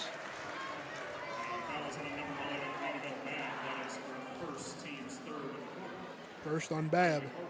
Yeah, and that shows Bab's sort of savvy, because she's been playing great defense all night. That's just her first foul. Carby, free throw, no good.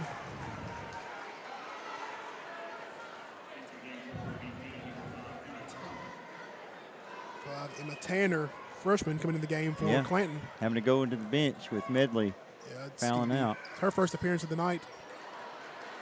Missing a pair, Carby does. And that's follows up the missed free throws with a foul. So that puts Breckinridge County over the limit, into the penalty. So the next foul will be free throws for Meade County. Caroline tying her shoe. That's important. You don't want to have that get you.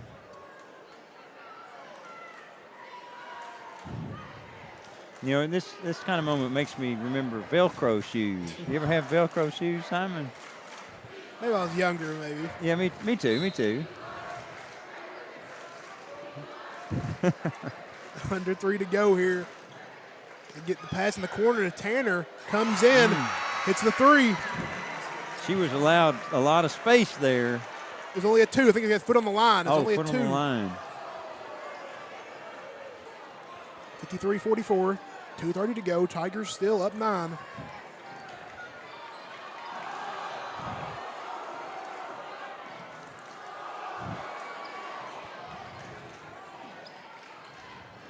Caroline Bab playing solid defense. Bradley going for the steal. She's going to get it. Steal. Don't foul. Don't foul.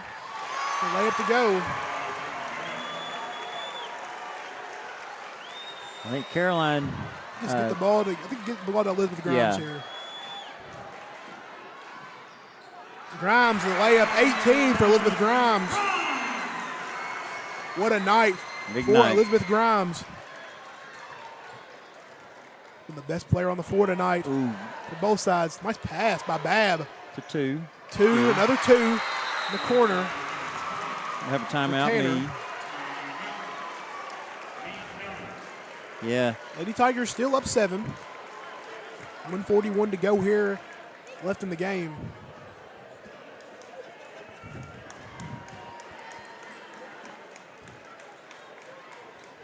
Ooh, 7 points, Lady Tiger ball.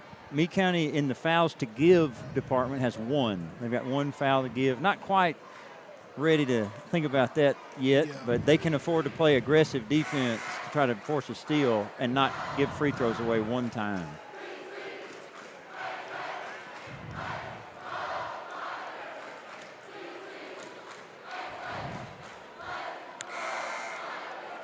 It's one of those nights you're just glad you're here.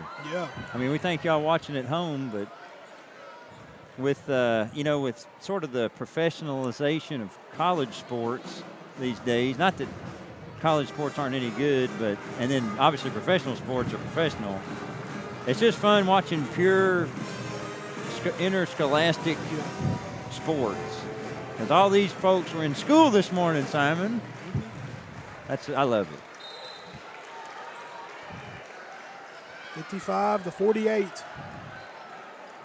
Minute 37 left to go here in the game. Grimes splits the defense, going through everybody. 4 players. Woo. Slow it down. Now for Lady Tigers. Don't got to play too fast. Coach Mormon kind of looking there like they need to do that. Don't got to try to push the issue here. You're up 7. Bradley. Jumper's good. 50-55, Peyton Bradley.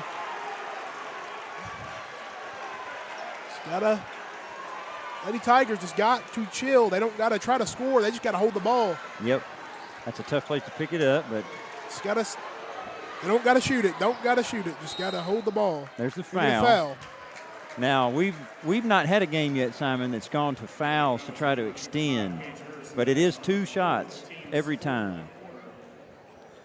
And I mean, of course, no disrespect to college sports, but how can you argue with this? This is premier stuff.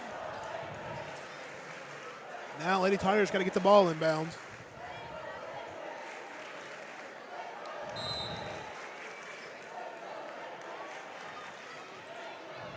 Okay. Get the ball inbound to Grimes.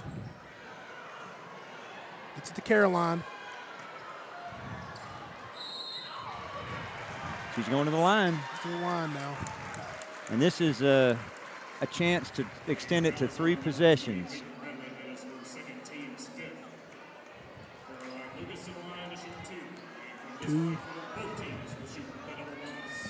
Two big free throws here coming from Caroline Lucas. Lucas's first free throw is up, and it is good. Clutch there by Caroline Lucas. 15 for her on the night. Had a big second half, too, which is senior leader taking this game, not letting it go. Knocks down a pair. Caroline Lucas with 16.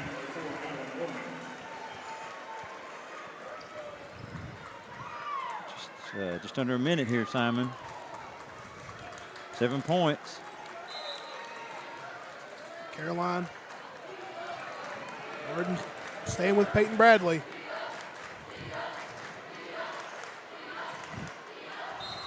Gonna get a foul. I don't know if she was shooting or not. I think they called it a shooting foul, but yeah, I guess it wouldn't matter with the penalty. Bonus, Now Harrison going to the line is just over 55%, but she's got a fairly small sample size. Only taken 9. She's made 5.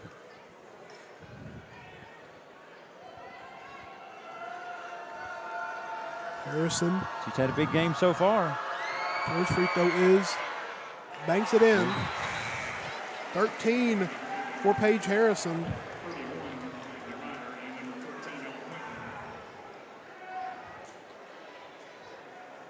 One more free throw here. Yeah, got to be rebounding. Got to be ready to rebound. Her free throw is no good. Caroline Lucas with the rebound. They're going to foul. Okay. We're going to see if that strategy plays out. But Caroline from the line tonight has been solid.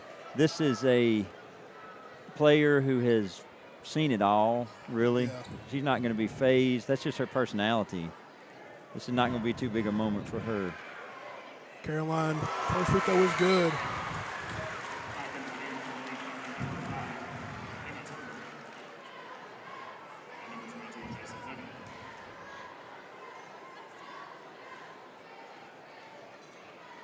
Second free throw by Caroline Lucas, short. Still 3-possession game, though, Simon. Bradley passed to Babb in the corner for 3. No good.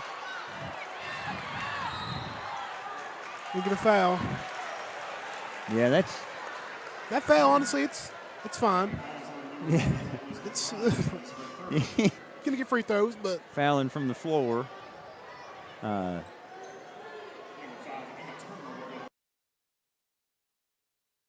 We'll see Tanner here on the line. Tanner. Free throw by her is no good.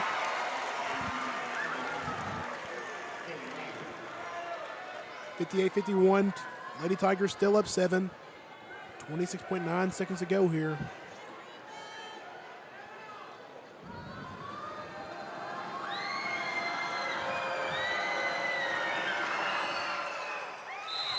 Tanner's second free throw is good. Now down to 2 possessions, so got to take care of the ball on the inbounds play. No turnovers. From what we saw, you would expect a foul's coming. Yeah. Haven't fouled yet. Grimes slowing it down, going to get to Carby. They're going to foul Kylie. 2-possession game right now, Simon, 16 seconds. When you think about, you know, like a typical three-pointer, somewhere around 2 seconds to get to the basket. I'm doing all the math in my head, thinking, okay, knock this down.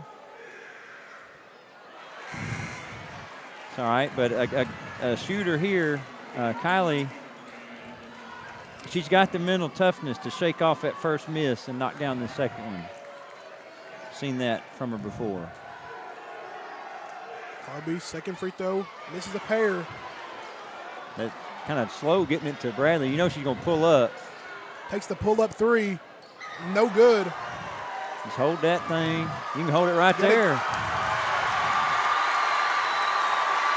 And the Lady Tigers, the first time in a long time, have beaten Meade County.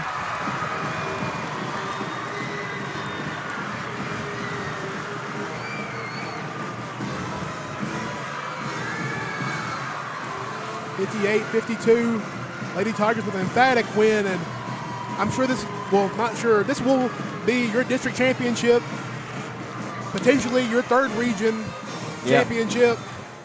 And what a game. Definitely great to watch. Yeah, I mean, all we can say now is to the boys teams that are about to come out, your move, top that. It'll be a hard act to follow. But we knew it was going to be a good game coming into it, Simon. And I remember before the game, this was the third region game of the week. There's a lot of hate on that, but that shows just what it's like.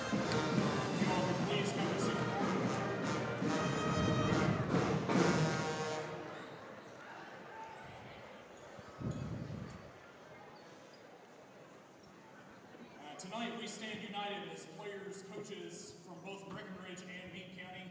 We come together as one community in spirit to offer a collective prayer for Lady Tiger head coach Chad Moore. Will you bow with me? Father God, first of all, we just want to thank you for all the blessings that we have around us in this gym, Lord. We thank you for how good you are in our life. Father, we all know that Coach Chad is going through so much right now and his entire family, Lord. We just pray that you be with them all, Father. Let them feel your presence. Let them feel your spirit. Let them feel your love, Father. We pray for the doctors and that you would just be with them, give them wisdom, give them guidance.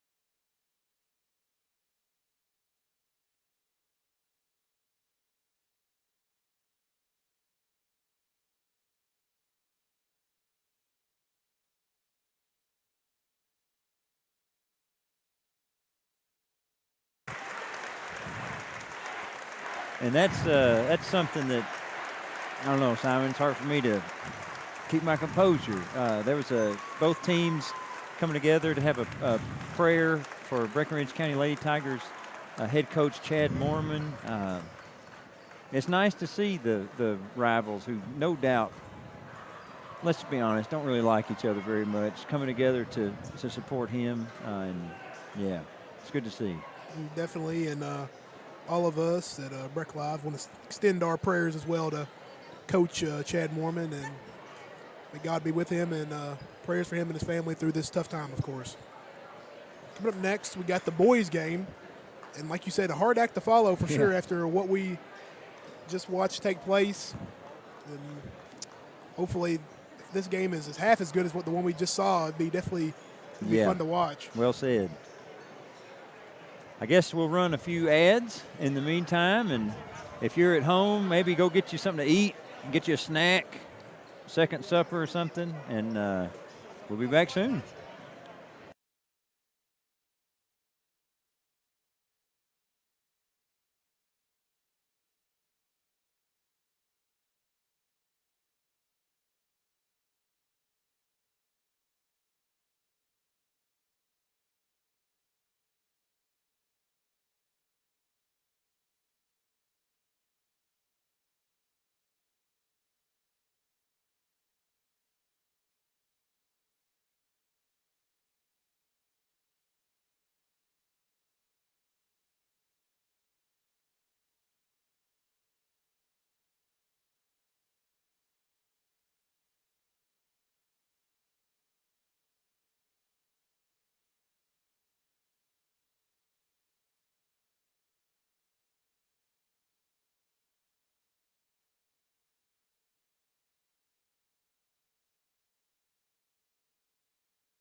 and welcome to Fighting Tiger basketball competition between Fighting Tigers of Breckenridge County and Meade County in this rivalry matchup.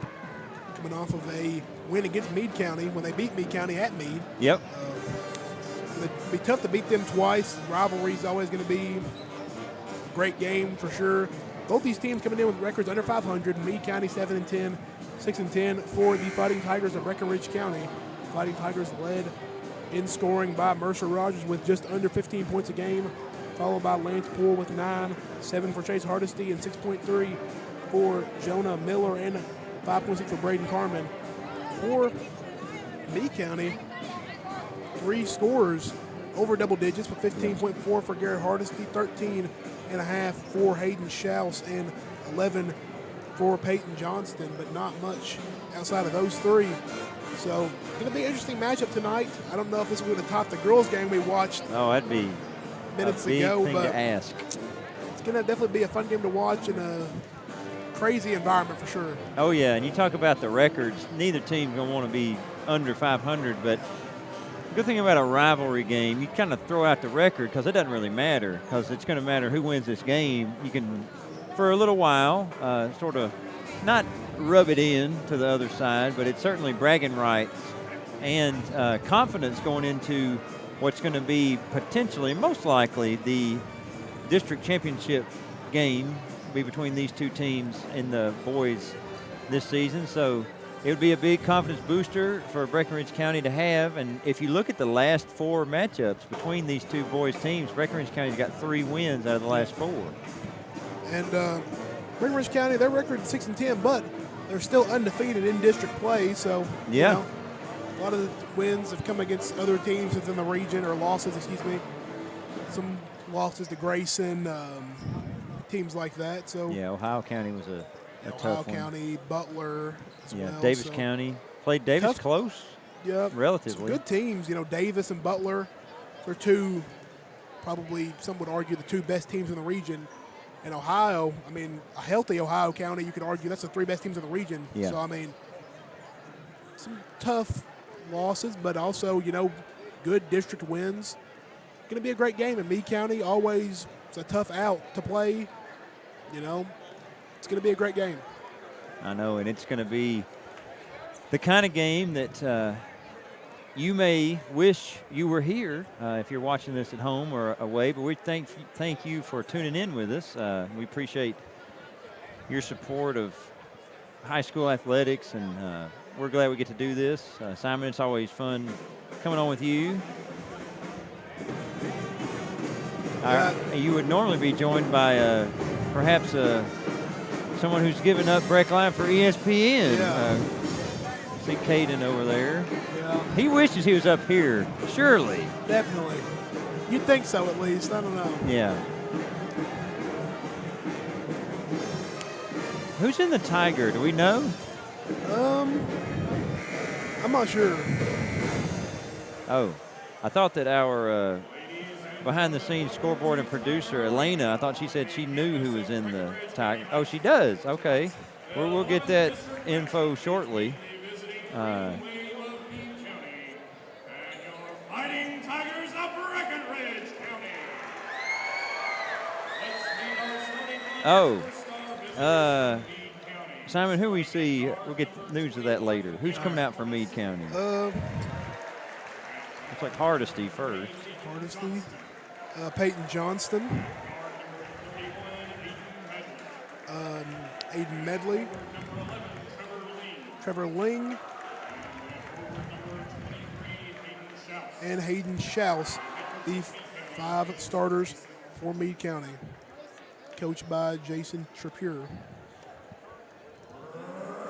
Breckenridge County is down to your Fighting Tigers. At guard, a 6-foot junior, number 1, Chase Hardesty.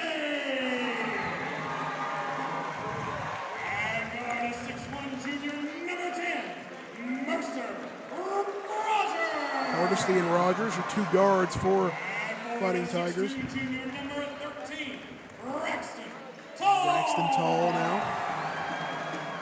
At forward, a 6'2" junior, number 23, Lance Poole. Poole. And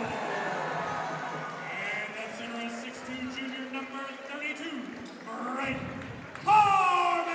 And Braden Carmen, your final starter for the Fighting Tigers. County is coached by assistant coaches Jeremy Jeff LaGrange, the head coach. Tigers did a lot of switching around in the starting lineup this Yeah. year. They used a lot of different starting fives based on matchups and kind of just who's been playing well in some of the previous matchups. Yep. It's nice to see Wyatt Burnett down there on the bench. Yeah, I haven't seen Wyatt down there in a long time. Wyatt, unfortunate, his injury didn't allow him to play any this year. Would have been a huge help to this team, especially. Yeah. Oh, yeah, he'd have been logging major minutes. Definitely a starter. Schaus going to get the tip for Meade. Johnston now. Pass it over to Schaus. Layup, no good from Ling. Yeah, it looked like he was just under the basket Yeah. there going up for that one.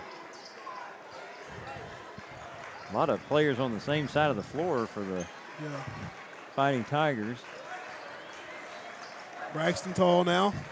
Let's move down low. Good move. Couldn't get it to go now. Mercer goes for the steal on Hardesty. Hardesty pull up Jay. No good. Chase Hardesty with the rebound. Mercer looking to push. Picks up his dribble. Swings over to Braxton Tall in the corner. Lance Poole, mid-range jump shot is long. Yeah, we're seeing a similar start here that the girls' game had. Neither team able to get early shots to fall. Got to settle in. Aiden Medley now in the corner. Oh, Almost over and back there. yeah, that'd be frustrating that Breckenridge County couldn't make a play on that ball. Schaus now. Medley. What about Poole? Nice drive there by Medley for the layup. Going to count the And basket. one. That was on number 13, Braxton Tall. That's his first team's first to the board. You know, the chance of he's a freshman. I've never understood that one, Simon, because you know if you're good enough, you're going to play. And Yeah. it's like, yep, all right, Fans just wanted to let us know, I guess. yeah. If I was in the pep section and like Mercer made a shot, I'd start a he's a junior, just for fun. Just for fun. Mercer pass too high for Braden Carmen on the pick and roll there.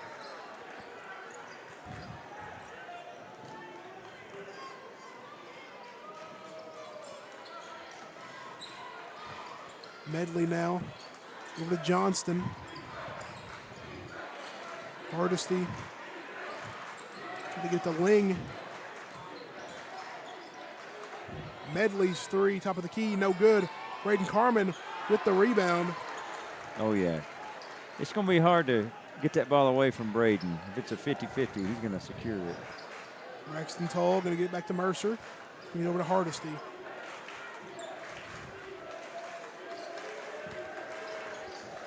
Tall now. To go to Braden Carmen, over to Lance Poole. Looks like some confusion out here from the Fighting Tigers. Hardesty going to take the three, no good. Johnston's three-pointer is good. Quick 6-0 lead for Meade County. Breckenridge County yet to get the offense in any kind of flow. Hardesty now trying to drive on Johnston. Turns it over. Ling with the steal. Hardesty now. Getting a foul on the floor on Braden Carmen. That was on number 13, Braxton Tall. I think they gave Braxton it Tall, to excuse me. Braxton. That's his second. 2 fouls in 3 minutes. And he's going to find the bench. Not the ideal start from a Breckenridge County standpoint. Definitely not. Pretty solid start if you're supporting Meade.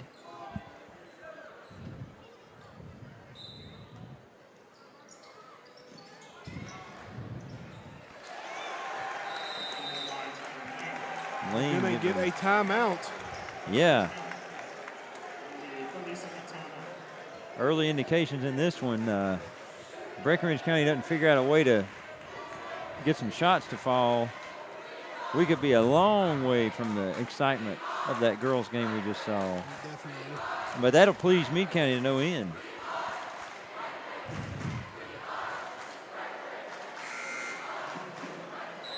And I don't, something with the offense you mentioned before the game for Breckenridge County, Mercer's around 15.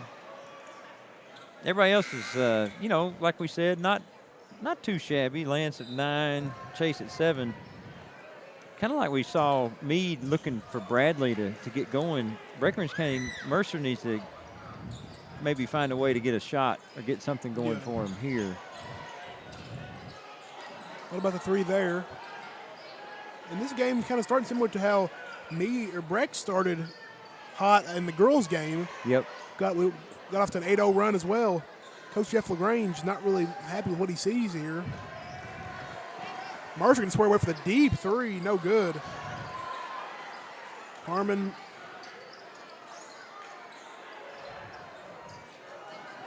Hardesty now. His layup is good and one. Yeah, it was a nice ball fake there to free up that driving lane for Chase. Drops that in. First points of the night for the Fighting Tigers. Hardesty's free throw is up, and it is good.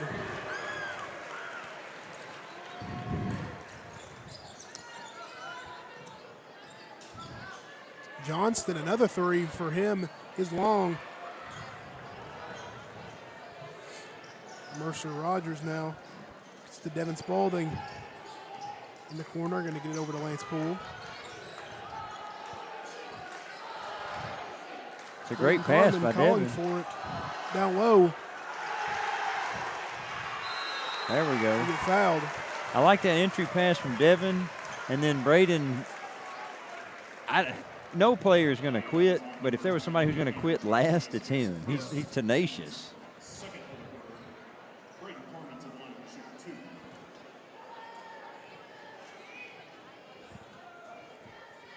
Braden Carmen's first free throw up, and it is no good.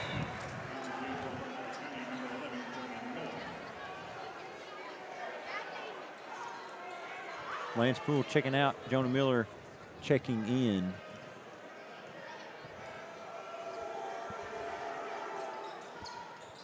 Braden Carmen's second free throw is good.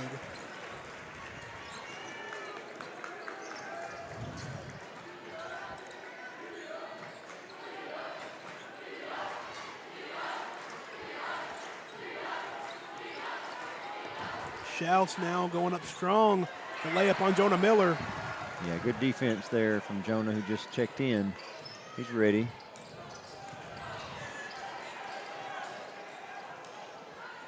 Jonah try to get to Carmen on the pass. Stolen. Medley loses the ball. I think Jonah was on the line. Yeah. Todd Galloway going to come in the game now for Braden Carmen. And Braden was, his tenacity was a big factor early. We got to make sure we keep it up. Hardesty thought about to pull up jump shot. Mercer went up with him. Schaus now. It's over to Johnston, over to Medley. Schaus. Devin with the steal. Nice from Devin. Nice help defense there by Spalding. Jonah tried to get the pass to Todd Galloway, and it's going to go Meade County. I mean, it wasn't a bad idea. That's two passes that Jonah would probably like to have back, though, on last two possessions. Got to put a little bit more heat on them. Yeah, because Meade County is going to be looking to scoop them up. Medley and Lane come out. It's going to be for Timothy Vessels and for Michael Blackman. Johnston now try to get it to Schaus. Pass is stolen. He get a foul.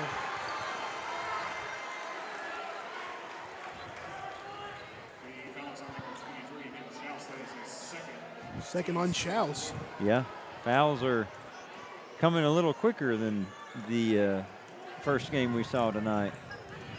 Meade's now got 3, and Breckenridge County with 2. Ooh, careful. Mercer going to take the three anyway. Blackman spun around there in the air. Going to get it over to Schaus. Over to Blackman. Hardesty now on the drive. Layup is no good, but gets his own rebound. Yeah. Gets it to go. Like he's playing 21 out there with the tip. 10-4 now. Not very much energy for the Fighting Tigers right now. No.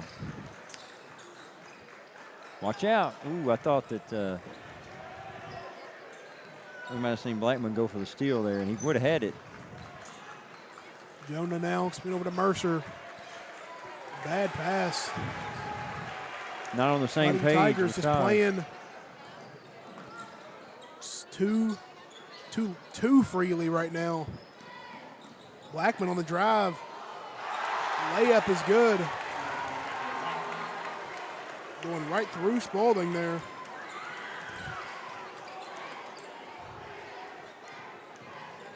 Mercer on the drive is fouled. Gets it to go and one. Count it.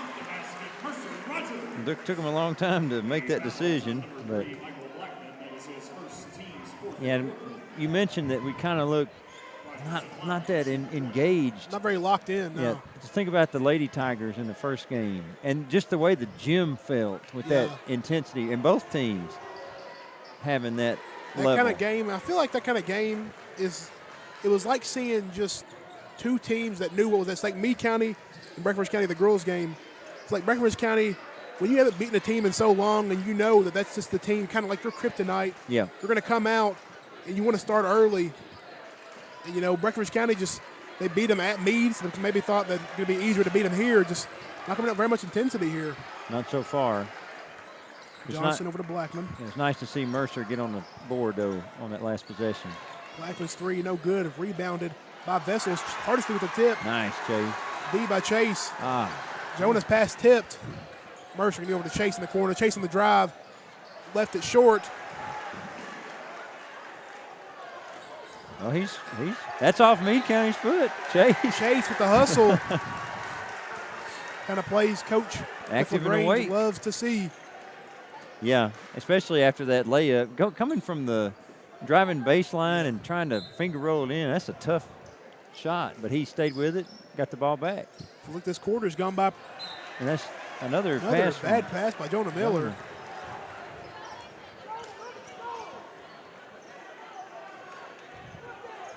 And we know he's got the capability to make a pinpoint pass, especially against Meade. Just think last year's district tournament. So I'd say these are anomalies. He'll be fine as the game goes. Just needs to settle down a little.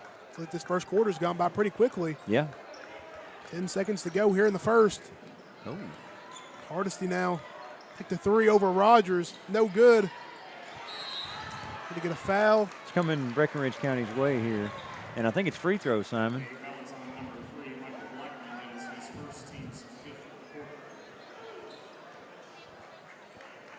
It's going to be free throws, I believe. Yeah, who got fouled? I think it was Second foul. Jonas looked like he's going to the line. Now this is a chance because in the old rule system, it would just be a side out for Breckenridge County, 2 seconds. This is a chance to get some points with the clock stopped. Jonas' first free throw. No good.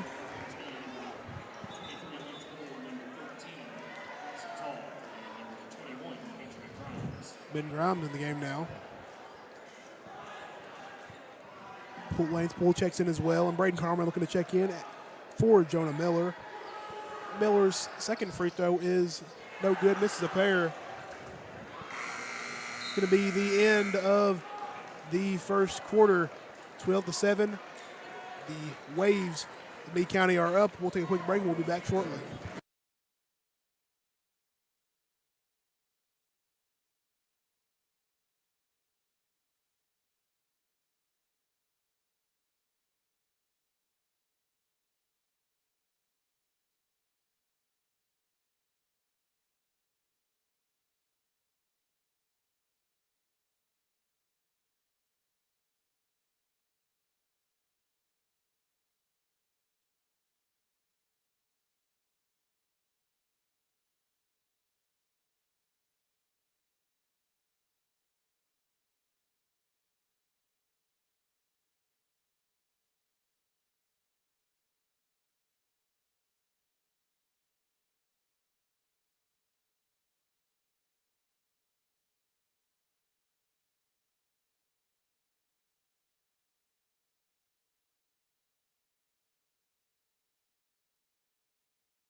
And we're back.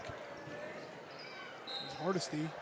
Lance Poole might have got hit in the face there on the attempt to the steal by Hardesty. He's kind of shaking it off. 7:53 here to go, 12-7. Fighting Tigers still young. See if they can come in here with more intensity here. They just don't really look like they're just that into it. It's a team right now. Yeah, you got unforced errors. Excuse me. Oh, I'm sorry. I was going to say Braxton's back out there with 2 fouls. Braxton's the guy who you know is going to bring the intensity, but maybe with the 2 fouls, he's the one guy maybe you don't want to be too intense in this kind of situation. Mercer, 3, top of the key, is way short.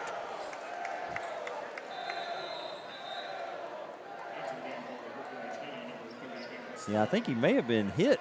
I don't know if he got hit in the face there. Yeah, maybe in the right eye he's holding it, because kind of like we saw with Elizabeth in the girls' game, he's not going to miss like that if he hit. Nice defense from Lance. Maybe a travel there. Ling now. That's the Hardesty. I think that's turned over. The cosmic evening. At that, I'm just kidding. But it looked like he traveled, and it ends up being a turnover anyway. Fighting Tigers still having trouble just scoring here. Get some offense going. Yeah, so far we've had a couple of 3-point plays, and then Braden Carmen with a free throw. Devin Spalding in the corner, wide open, no good. It's a good look for him. Definitely. Hardesty now, top of the key. Ling with the 3, no good. Mercer Rogers with the rebound. Both teams off. Lance Poole, nice feed to Spalding for the layup. Devin Spalding, first points of the night. Finds himself 2 feet from the basket, not where we usually see him. But he puts it in.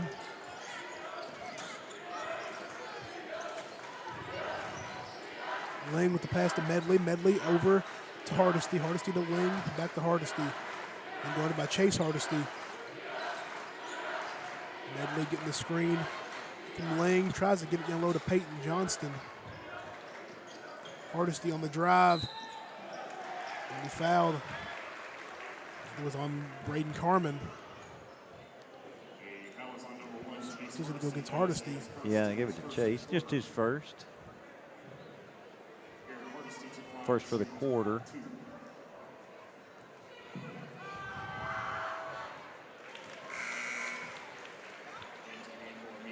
Free throw is good by Hardesty.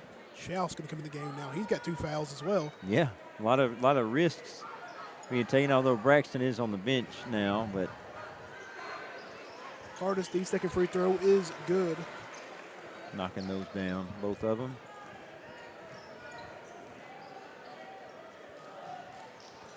Chase, get to Devin. This little pass to Braden Carmen. Pass is tipped out of bounds by Medley. Carmen and Hardesty having a little, trying to get on the same page there. Looks like neither one of them thought that the other was going to do what they did. Hardesty thought about the 3 there. Yeah. Mercer now, the drive over to Spalding in the corners. This time the 3 from Devin Spalding is good.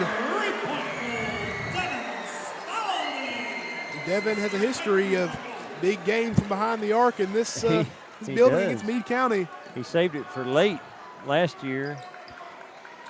Johnston's 3 is good. It's his second of the night, second 3 of the night for him.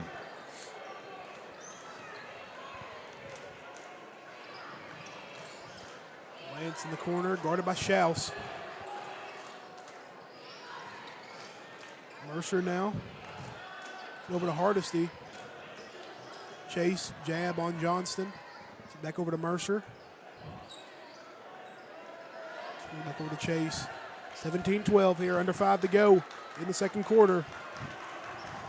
Another unbalanced lineup over there on that side of the court. Need a foul.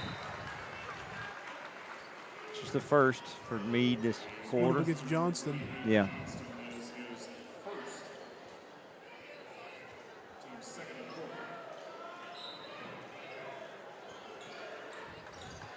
Hardesty with the inbound pass to Lance. Devin, he tried to get to Mercer there. Nice pass by Lance Poole. Braden Carman. It's one of those broken plays that Yeah. Lance was savvy enough to read and find Carman off the deflection. Medley. 3 in the corner. No good by Ling. Spalding going to get to Hardesty now. Hardesty looking to push. Going to slow it down. Oh, Devin. He was kind of out of his shooting rhythm there, too. Yeah, that was the old pass fake yeah. shot. Wasn't a bad look. It was just, I don't think he. Nice move by Hardesty. A nice shot over Rogers. I don't think Devin even really expected himself to shoot that one there. It's kind of just a. Felt like a old left trigger Y. Chase now. Swings it over to Mercer. Back to Chase. Deep 3 by Mercer Rogers is good. Tigers, not the best shooting team. They're shooting a lot of threes tonight, but Yeah. see if we get Mercer hot from beyond the arc. And we saw that against Edmonson County when they came out hot from 3 in an atypical fashion. Medley's 3 is good. Some worries for the student section. Yeah. That's fun. Some more freshman chants from the Meade County student section. Better get it over the line, Chase. Yeah. Just in case we forget the grades of the players. Yes, we could put in Benjamin Grimes and Yeah. hit him with the he's in middle school. I don't know if I've ever heard that one before. No, Maybe not. it'd be a Checking in for Orange County, number 11, Jonah Miller, number 0, Peyton Buckman, and number 13, Arkansas Hall. Tigers got 6 people on the court right now, so I'm not sure. Still got 6 people. They still got 6 people on the court. yeah. I don't know This if anybody else realizes. it's not good. We'll see. They're saying shoot, but I mean they're blowing the buzzer. Should be a technical Yeah. on the Fighting Tigers. Who looked like Chase made his way over and sat down. But I mean that should be a technical foul. You can't have 6 players on the court. Simon, you saw it first. Yeah, I saw it. Early because there was 6 people on the court, and then nobody else was jogging off, and then they still just started to play, and I guess the fans kind of realized a little bit after, but Yeah. I don't really know what the talking is between. I mean, I guess LaGrange was the explanation. I mean, it's kind of it's one of those things. Yeah.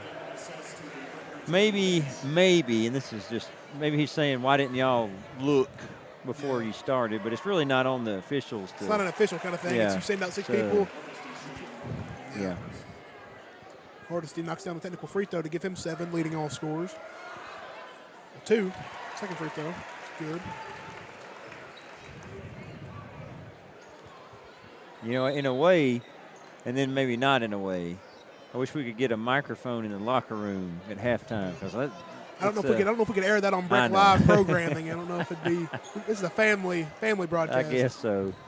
Yeah, but something's got to change. Yeah. Because a moment like that, 6 players on the floor, just not in the game mentally. It's like the story of the half for the Fighting Tigers so far. Yeah.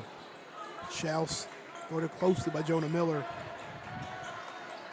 Down the wing. Hardesty fading away. That's a tough shot. Medley with the offensive rebound. And they get a foul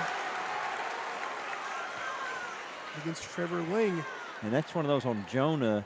You're seeing this call a lot in the NBA. Sometimes they allow it, sometimes not. Jump up to contest, but the arm down low. Sometimes that's called. That time it was.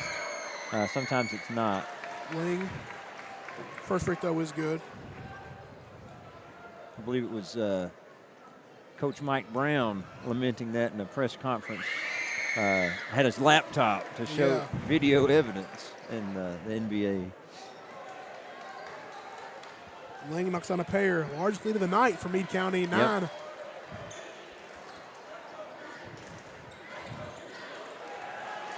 Turnover by Breckenridge County. Hardesty tried to get it to Schaus. Spins to Ling. Medley now.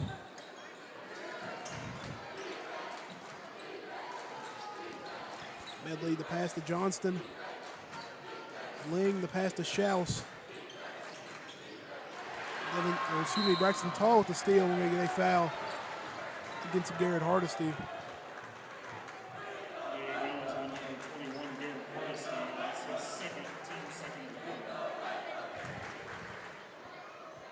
Not sure what that chant was. Could you make that out? He was hit the weight room, I think is what it was. Oh. Oh. It was a foul. I don't know. Yeah. I mean, kind of a, I don't know. Not really the time for the weight room chant. Tigers still down 9, under 2 to go here now. Another turnover. Jonah Miller.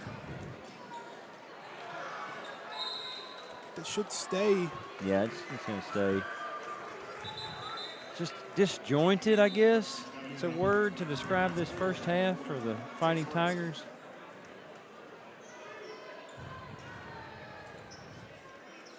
Kind of feel the frustration.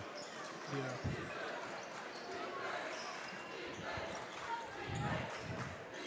Hardesty now being guarded closely by Rogers. Over to Medley.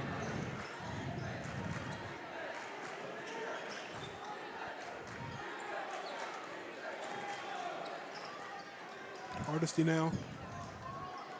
Over to Blackman. Medley thought about the 3.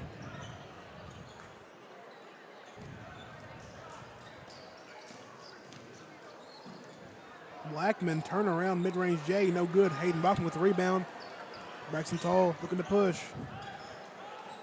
Over to Lance Poole, back to Tall. Hardesty on the drive is fouled. Yeah, I mean, Chase is, he's had a few of those drives drawing fouls. Something, you got to do something.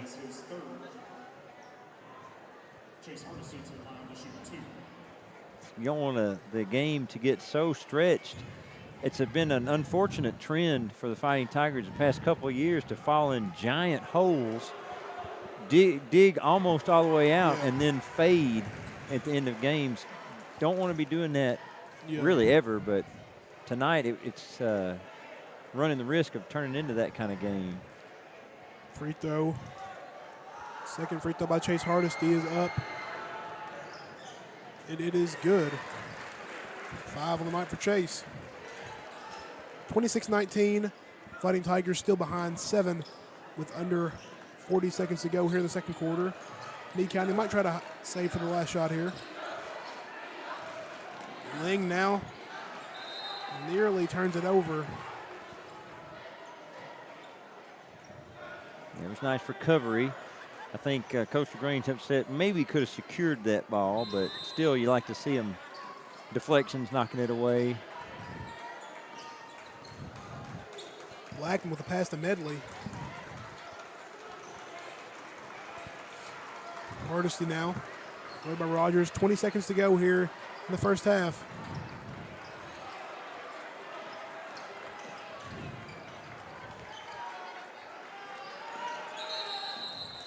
Going to get I think a timeout. Yeah, I thought they were going to go Mercer for a foul. That's what I thought they called as well. A little bit of push in there at the half court on Ling, but going to keep it here from the timeout. 8.1 seconds to go.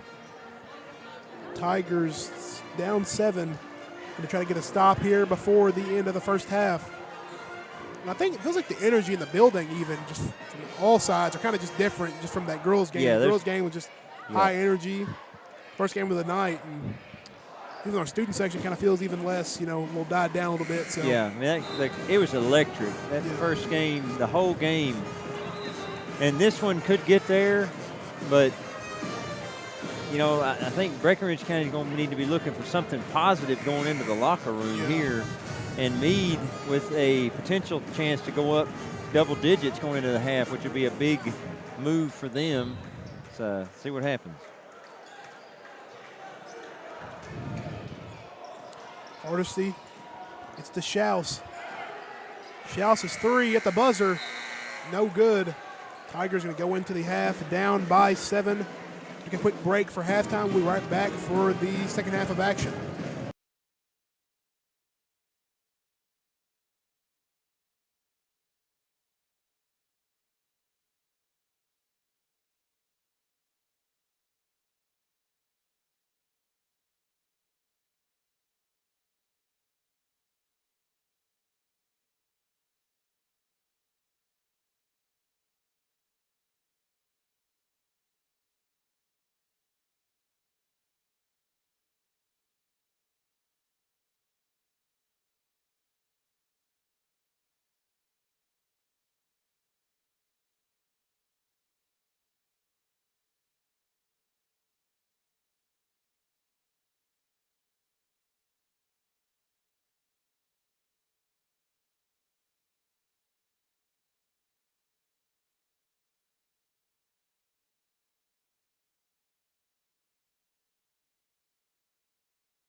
And we are back for some second half action between this district rivalry matchup between the Fighting Tigers of Breckenridge County and the Green Wave of Meade County. Meade County up by 7, 26-19. Mr. G, what are some of your takeaways from both sides in this first half we've seen so far?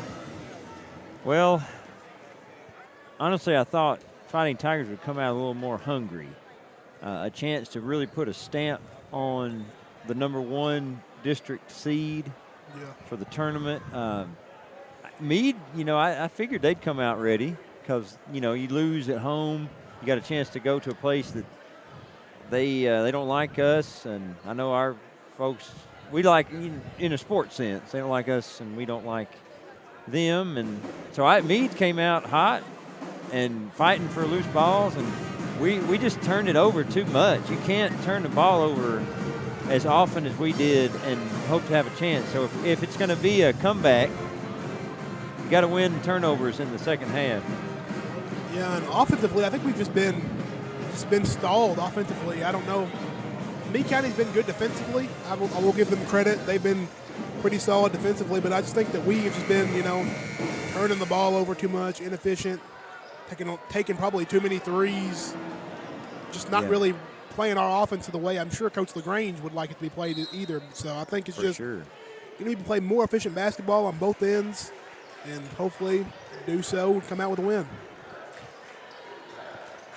Second half, again, pass by Johnston down to Ling, back to Johnston. Going to go to Medley. Medley with the drive on Lance Poole. Tough drive by Medley, no good. Nice defense there by Lance. Yeah, good defense from Lance. Mercer. I think Lance needs to get some offense going this half. That'd be good for the team. Braxton Tall with a tough layup. No good.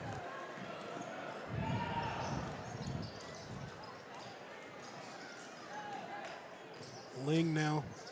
Hand off to Hardesty. Trying to go behind the back. Braxton Tall almost got the steal there. Schaus goes up strong with the layup. It's no good. Starting how the game started. Neither team can get the shot to fall. Lance Poole turnaround jumper short. Schaus taking it up on Tall. Schaus the spin move. Mid-range jump shot is no good. Both teams coming up empty so far early in the quarter. Uh-oh. Yeah, that was as much as it's going to sting from a Breckenridge County standpoint, it was an unfortunate call, but he was set forever. Yeah. I mean, maybe embellished it a little bit, but you can't, he's just standing there, you can't run into him.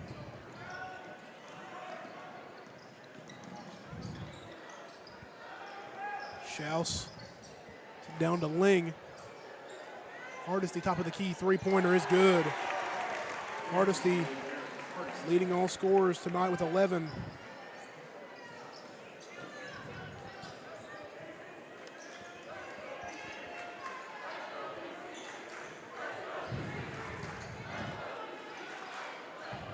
Over to Mercer. Tigers down double digits now.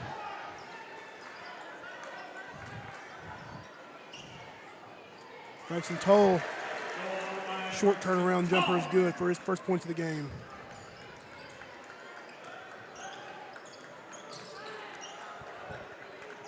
Johnston going to get over to Hardesty. Hardesty, turnaround mid-range jumper, no good. Braden Carmen almost stolen from him by Schaus. Mercer catch and shoot jumper is up and it is no good. And that is now the fourth foul on Braxton Tall off of that rebound. That's 4 fouls. That's tough. Yeah. That is a tough.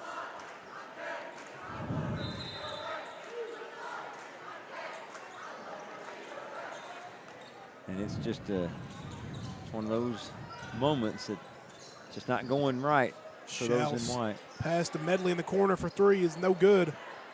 Jonah Miller with the strong rebound. Hardesty layup is good and one. Hardesty 7 now, leading Breckenridge County in scoring at least.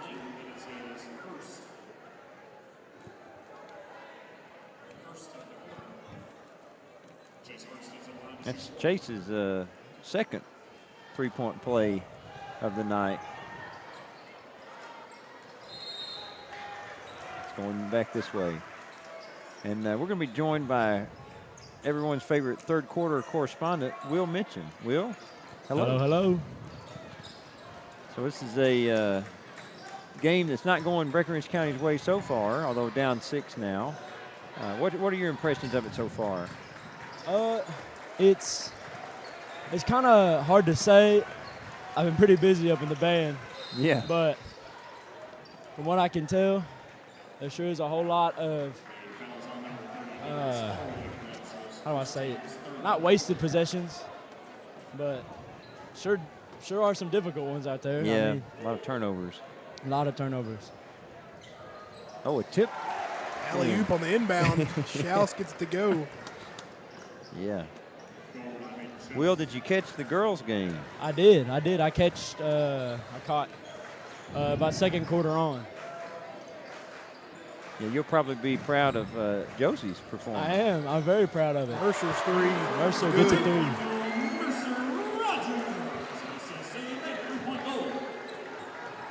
Going back to the girls' game, Josie definitely gave us some good defensive possessions. Schaus's 3 is way long. Tigers down by 5, 4:16 to go here in the third. Yeah, this one hasn't really reached the heights of that first game yet in terms of feel. There definitely have been some really good flashes of what we can do towards the end of the game. Yeah, we're going to need to keep it consistent.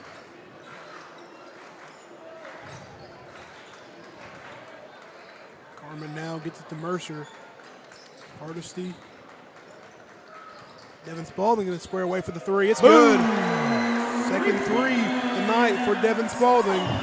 Devin now 2 for 3 from beyond the arc.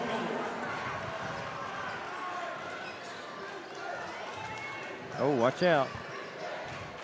Ling now tough layup through the contact. Yeah, could have easily heard a whistle there.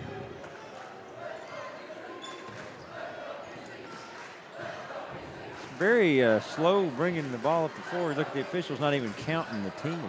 Yeah. Tough layup from Mercer. Draws the contact and going to the line. And that bringing the ball up the court, definitely something I've noticed. We got a lot of fast break potential that has kind of been lost to letting the offense catch up instead of catching the defense off guard. Mercer first free throw is good to give him double digits.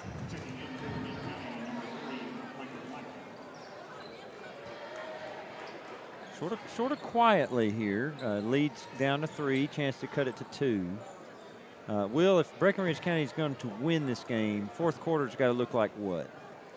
It's got to be a lot of stops on the defensive end and a lot of consistency and effort coming off the offensive end, especially in terms of finding the shooters and making sure the threats are neutralized.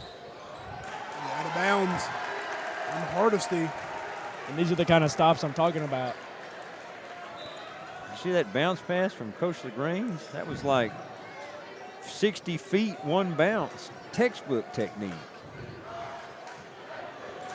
One possession game now for the Fighting Tigers.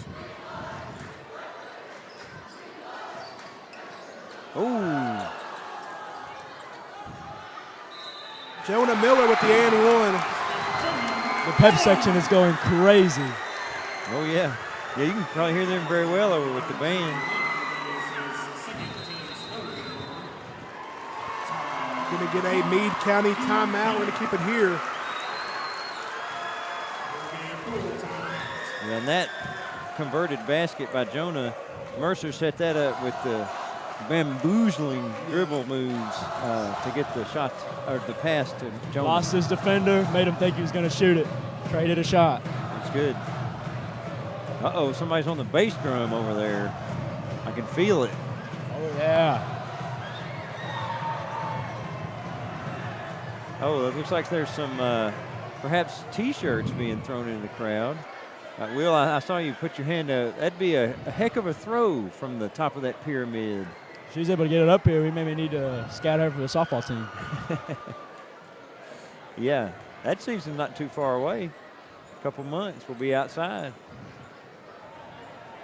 I saw some practices earlier. Yeah, oof. Early. Today? Not today. Okay, so it's dedication. If you're out Preseason. there, okay. If you're out there in this, that's dedication. And you know, we think about that first half, Simon. All the sloppy play got a chance here. We got the tie. Reset, 0-0. 33, 32. See if Jonah can knock the free throw down, make it a tie game. Free throw is good. Jonah Miller, 3-point play. Reset that score, 0-0. The Fighting Tiger crowd is seem to wake up here. Responding to the team pulling back from down as many as 9. Johnston now over to Schaus.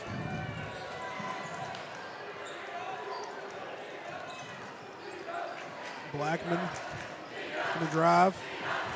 Over to Johnston. Corner to Hardesty. Guarded by Chase Hardesty. Schaus. Mercer guarding Johnston on the drive. And one tough drive. Yeah, good finish. Peyton Johnston.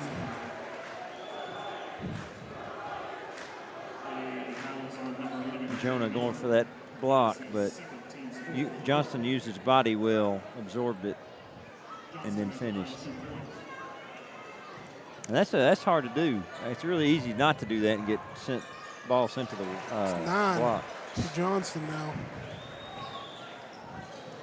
And that using the body to get through contact is something we saw a lot of in the first game by Peyton Bradley and Caroline Lucas. Yeah, they're masters of it. Oh, Bad pass from Mercer. Going to steal by Blackman. Blackman on the drive now. Could have maybe been an and one for him there, but he gets the layup to go. 4 of the night for him.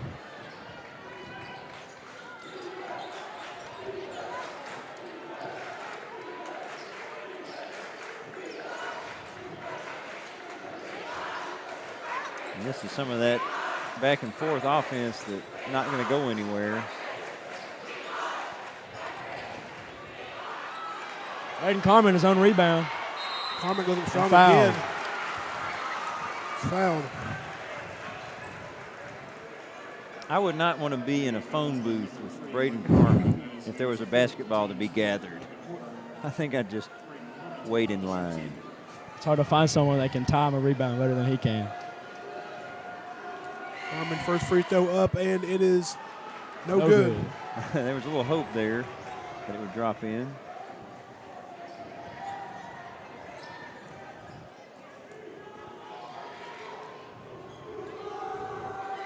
Second free throw is up, and it is good. Good.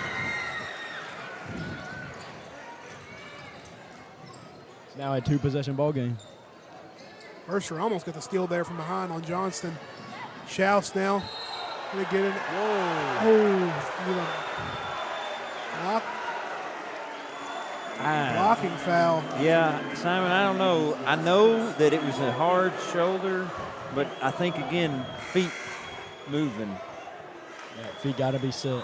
Yeah, that's a tough one because it was so much force on the contact. So we've seen that go both ways. Coach Green can be careful not to get teed up here. I know that's not going to help. And I believe, I want to say, I don't know. I feel like Meade's got one more point than showing, but maybe not. I'm I'm not sure. Schaus' first free throw is good.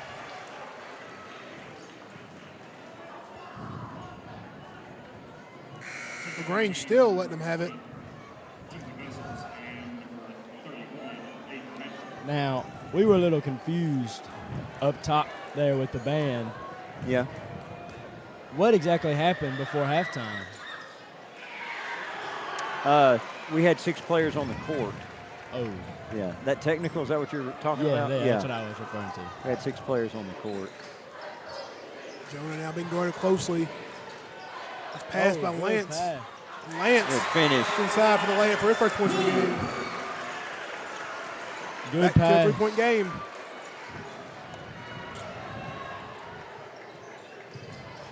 Schaus, tough layup on Jonah Miller. Schaus, aggressive now.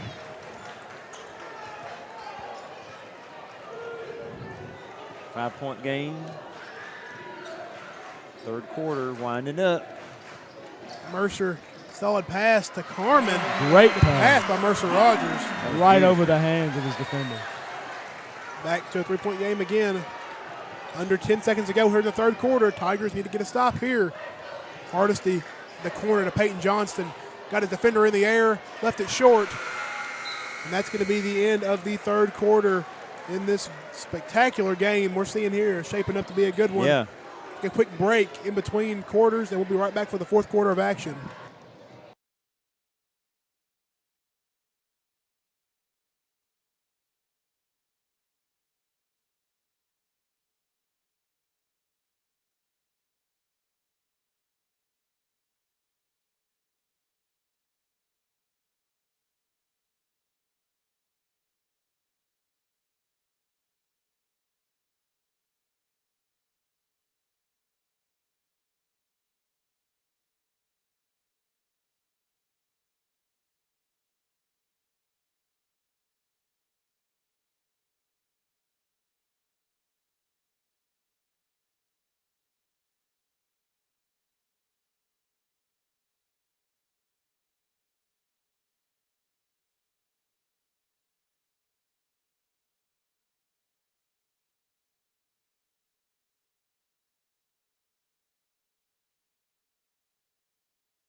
And we are back for the fourth quarter of action.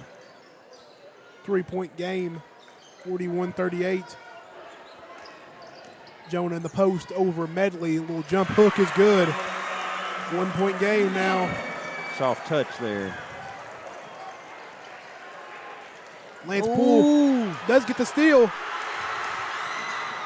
Mercer Rogers, the layup. Tigers got the lead.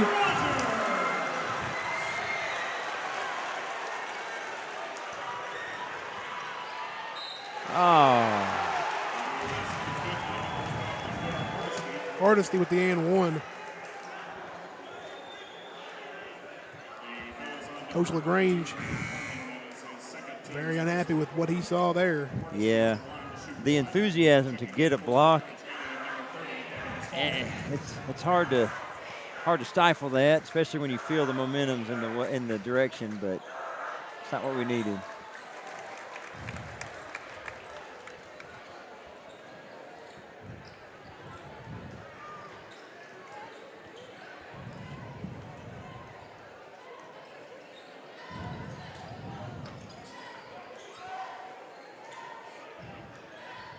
Oh, Jonah, straight away. Jonah with the three. It's kind of just out of nowhere. And I like to see that from him after that frustrating first half. He's had 2 buckets here. Chase Hardesty fouls there. That's two quick ones for the Fighting Tigers, though, when you think about the penalty. Tigers up one now from the Jonah Miller three, 45-44. Johnston on the drive, gets it over to Medley. Medley driving strong on Devin Spalding, left it way short. Air ball. Out of bounds. Devin. Devin's a showman. A little showman in him.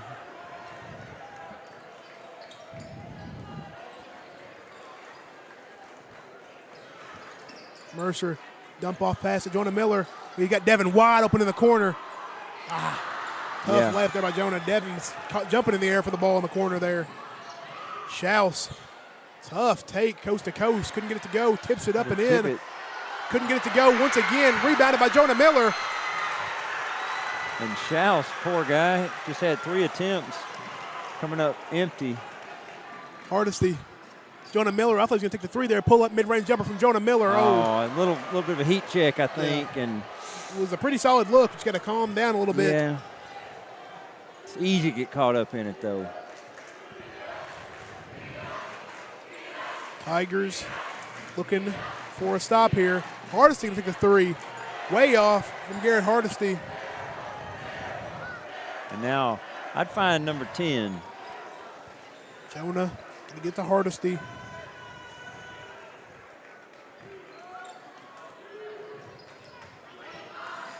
Devin Spalding in that corner. Devin Spalding with the 3. That's the Devin corner.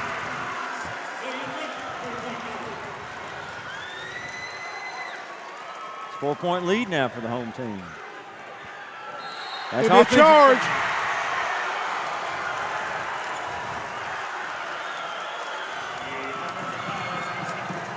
Schaus can't believe it, but there it goes. Simon, from the love of the game standpoint, I want Devin to touch this ball on this possession because he's going to shoot it. Yeah. He can't help hyped himself. up with him and Lance. Chest bump there. Yeah. Devin already got 11. I think it might be one of his maybe. I think his career high is season 15. high. Yeah. Oh, almost falls for Lance, but he's going to go to the line.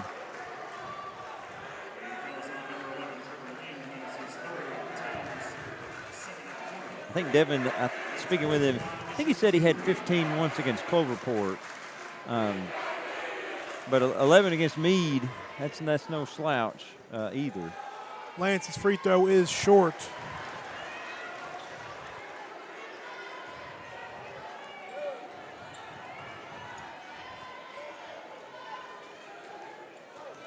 Ooh. Second free throw by Lance Poole is up, and it is good. Extends the lead to 5. Fighting Tigers down as many as 9 earlier. Now up by 5. Just over 4 minutes to go. 49-44. That might have been potentially to be off Schaus, but. Yeah, he's saying they're hitting me to the official, and it's going to have to be a little more contact than that. Yeah. Potentially 5 seconds. It's close. Hardesty now. Get the Medley. Good from Chase. Mercer with the steal. No, not Mercer now. with the and one. No call. No call.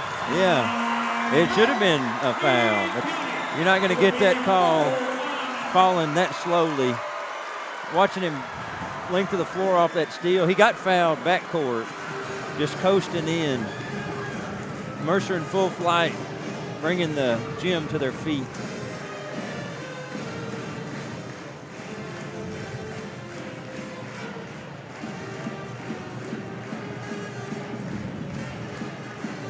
Now we're seeing a few parallels here, Simon, to our first game. You have home team has gotten a lead. Visitors have kind of stalled, but this is not over. 4 minutes left. So much time left.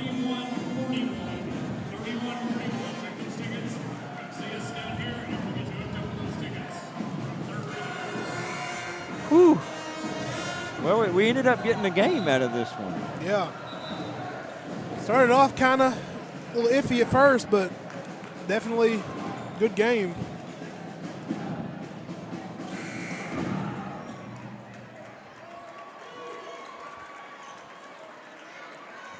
(51-44). Tigers now up 7. Meade's going to bring the ball. The defense has been solid this quarter and this half for the Fighting Tigers. Ling now going to get it over to Hardesty. Hardesty with the pass over to Blackman. Blackman, what about the pass? Going to get it over to Schaus. Mercer with a nice deflection. It's going to stay here. The baseline official was looking like he was about to signal for Breckenridge County, overruled by sideline, who did have the better look. It's a tough place to inbound from. Watch your hands, Jonah. Jonah with some nice defense on Schaus. Johnston puts up the shot. No good, but he is fouled. We go to the line and shoot 2. The foul is on number 30, Devin Spalding. That is his second, team's third of the quarter. Peyton Johnston. Devin with the foul there. Glad to see him back after that foot injury earlier in the season, as Johnston, I believe, just goes to 10 on the game, closing in on his average. Peyton Johnston, second free throw is good. 5-point game, 3:50 to go here.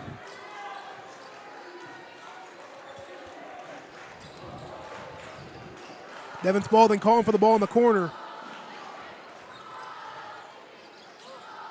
It's a good feed. Oh, that's Jonah foul. Miller going up strong with the and one.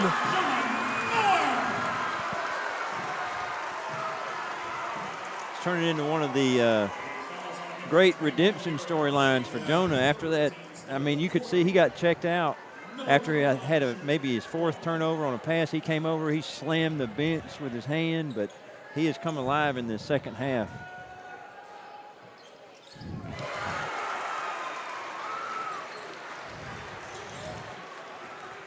Eight-point game.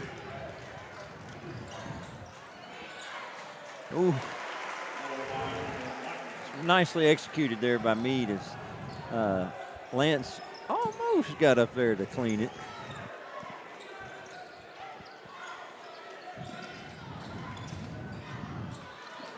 Mercer's pass stolen. They're going to get Jonah A for foul on Jonah Miller. Yeah.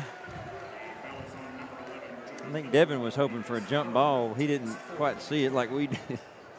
That's now a penalty from here. Fouls will result in free throws if Breckenridge County commits it. Still a 2-possession, 6-point game as the clock ticks under 3.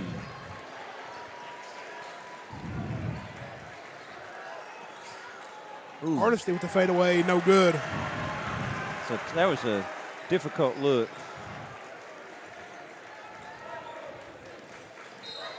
You're going to get a timeout. I don't mind that from Coach LaGrange. Had 4, and then, you know, it's not almost you take it before you need to take it. Yeah. So you get settled down, get focused in for this last segment. You don't want to give up a couple baskets and then have to take one in almost a panic reaction. 6-point game. Fighting Tigers up 54-48. 2:44 to go here. And started off this game, talked about how they looked like they just lacked a lot of energy. I think it just kind of they saw some shots fall. Crowd got into it as well, and you know they haven't really looked back. And defensively, been a lot more locked in defensively as well, forcing turnovers when they were the ones turning the ball over in the first half. Yeah, It's playing a lot more efficiently, and I'm sure with that halftime speech you mentioned, Jeff LaGrange definitely gave him a good one of those. You know, yeah. So I'm sure that definitely probably helped as well. And from halftime to now is a 13-point swing in Breckenridge County's favor. Down by 7 at half, up by 6 now. It's been a solid half, but you don't want to start looking for the moral victory. You want the victory. Definitely. Got to get it inbounds here. Doesn't look like we kind of. Okay.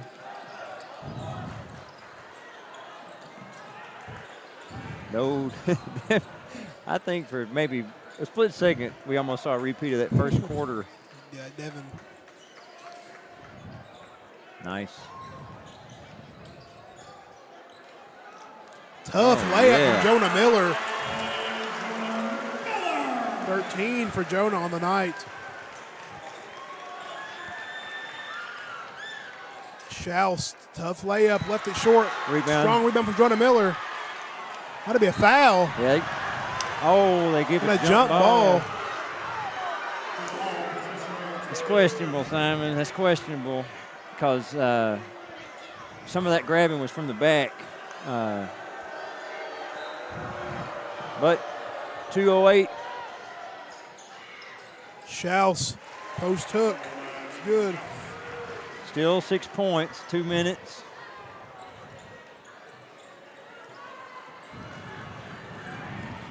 There's a hand. Hardesty, Devin Spalding for 3. Oh, Bang! Devin! Spalding.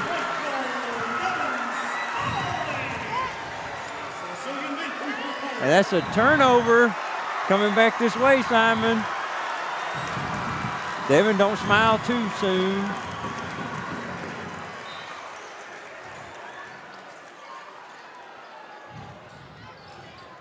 Easy here. Maybe a timeout, Coach.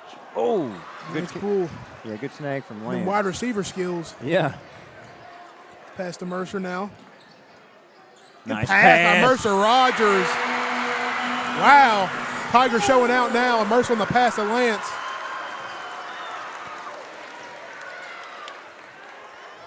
Three from Ling, no good. You get a foul, I think, on Jonah Miller there. Yeah, Johnston got up to get it.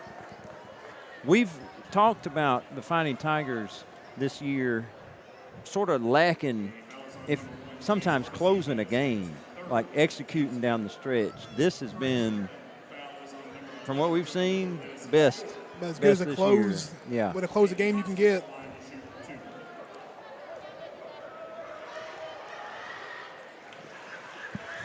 Now it's not over, but Definitely not over. 10 points now, and Johnston can cut this to a 3-possession, but a lot of variables yet to play. Don't need a shot, don't need to force a shot for the Fighting Tigers. Oh, Chase. don't need to do that either. Maybe we shouldn't have spoken, I shouldn't have spoken so soon about closing a game, because that was risky. Although not a lot of urgency from Johnston here to get up the floor. Johnston now pass to Ling. His 3 is off. Jonah Miller with the rebound. Gonna get it to Hardesty. To Spalding now. Spalding pull-up jumper. Devin, Rolls out. Don't need a shot. That's a foul. Mercer, no Mercer, call. I think he had a foul. No call there. Blackman looking to go coast to coast. Going to call it on the floor. Now I wonder, Devin shooting that shot, you think he knows he's on 14 and his career high is 15? I don't know. Maybe. I hope not. But regardless, he's had a good game to this point. Some big shots made. Definitely. Although a lot of folks in Meade County colors are hitting the doors here, Simon. Bleachers are emptying. It's not over. Stranger things have happened. Free throw from Blackman, no good. Mercer Rogers coming down with the rebound. Lance Poole with the pass. Lance Poole with the layup. We just can't help ourselves, but that one goes in for Lance.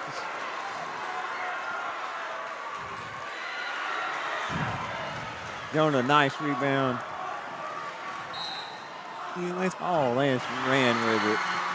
Lance Poole, he did travel there. I think Yeah. it's a little hype there. And what this means, Simon, is that barring a complete catastrophe in Breckinridge County losing to both Hancock County and Cloverport, Fighting Tigers are going to be the #1 seed in the district tournament. Although Coach LaGrange is apoplectic.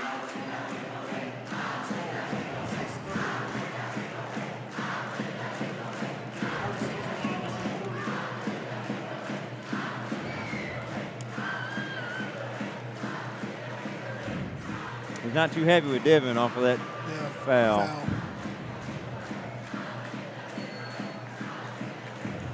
Especially on a three-point shot.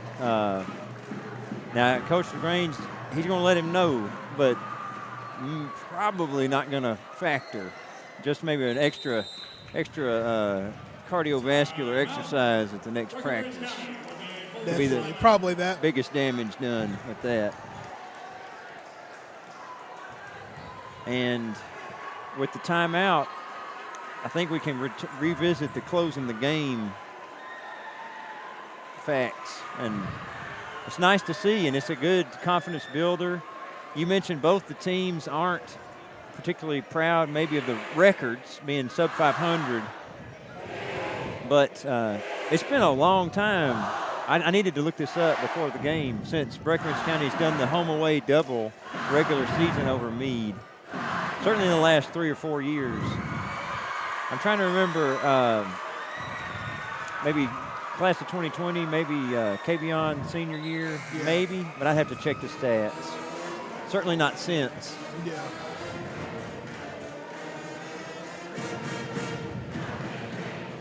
But it's looking tonight like it's going to be a double-header, double victory for the home Definitely team. been a while since that's happened, too. Oh, yeah.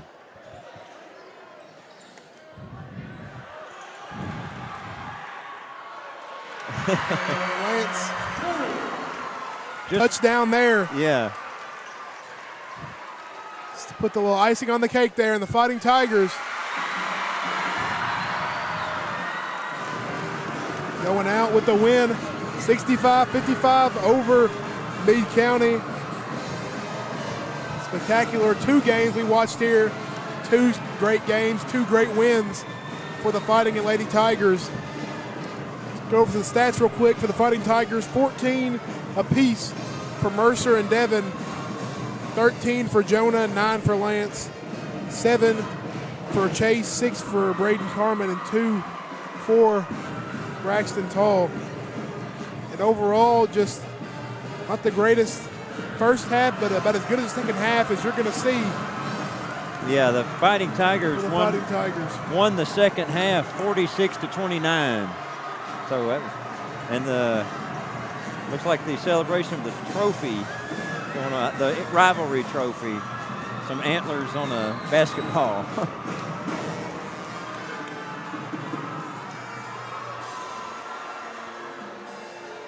You know, it's good times.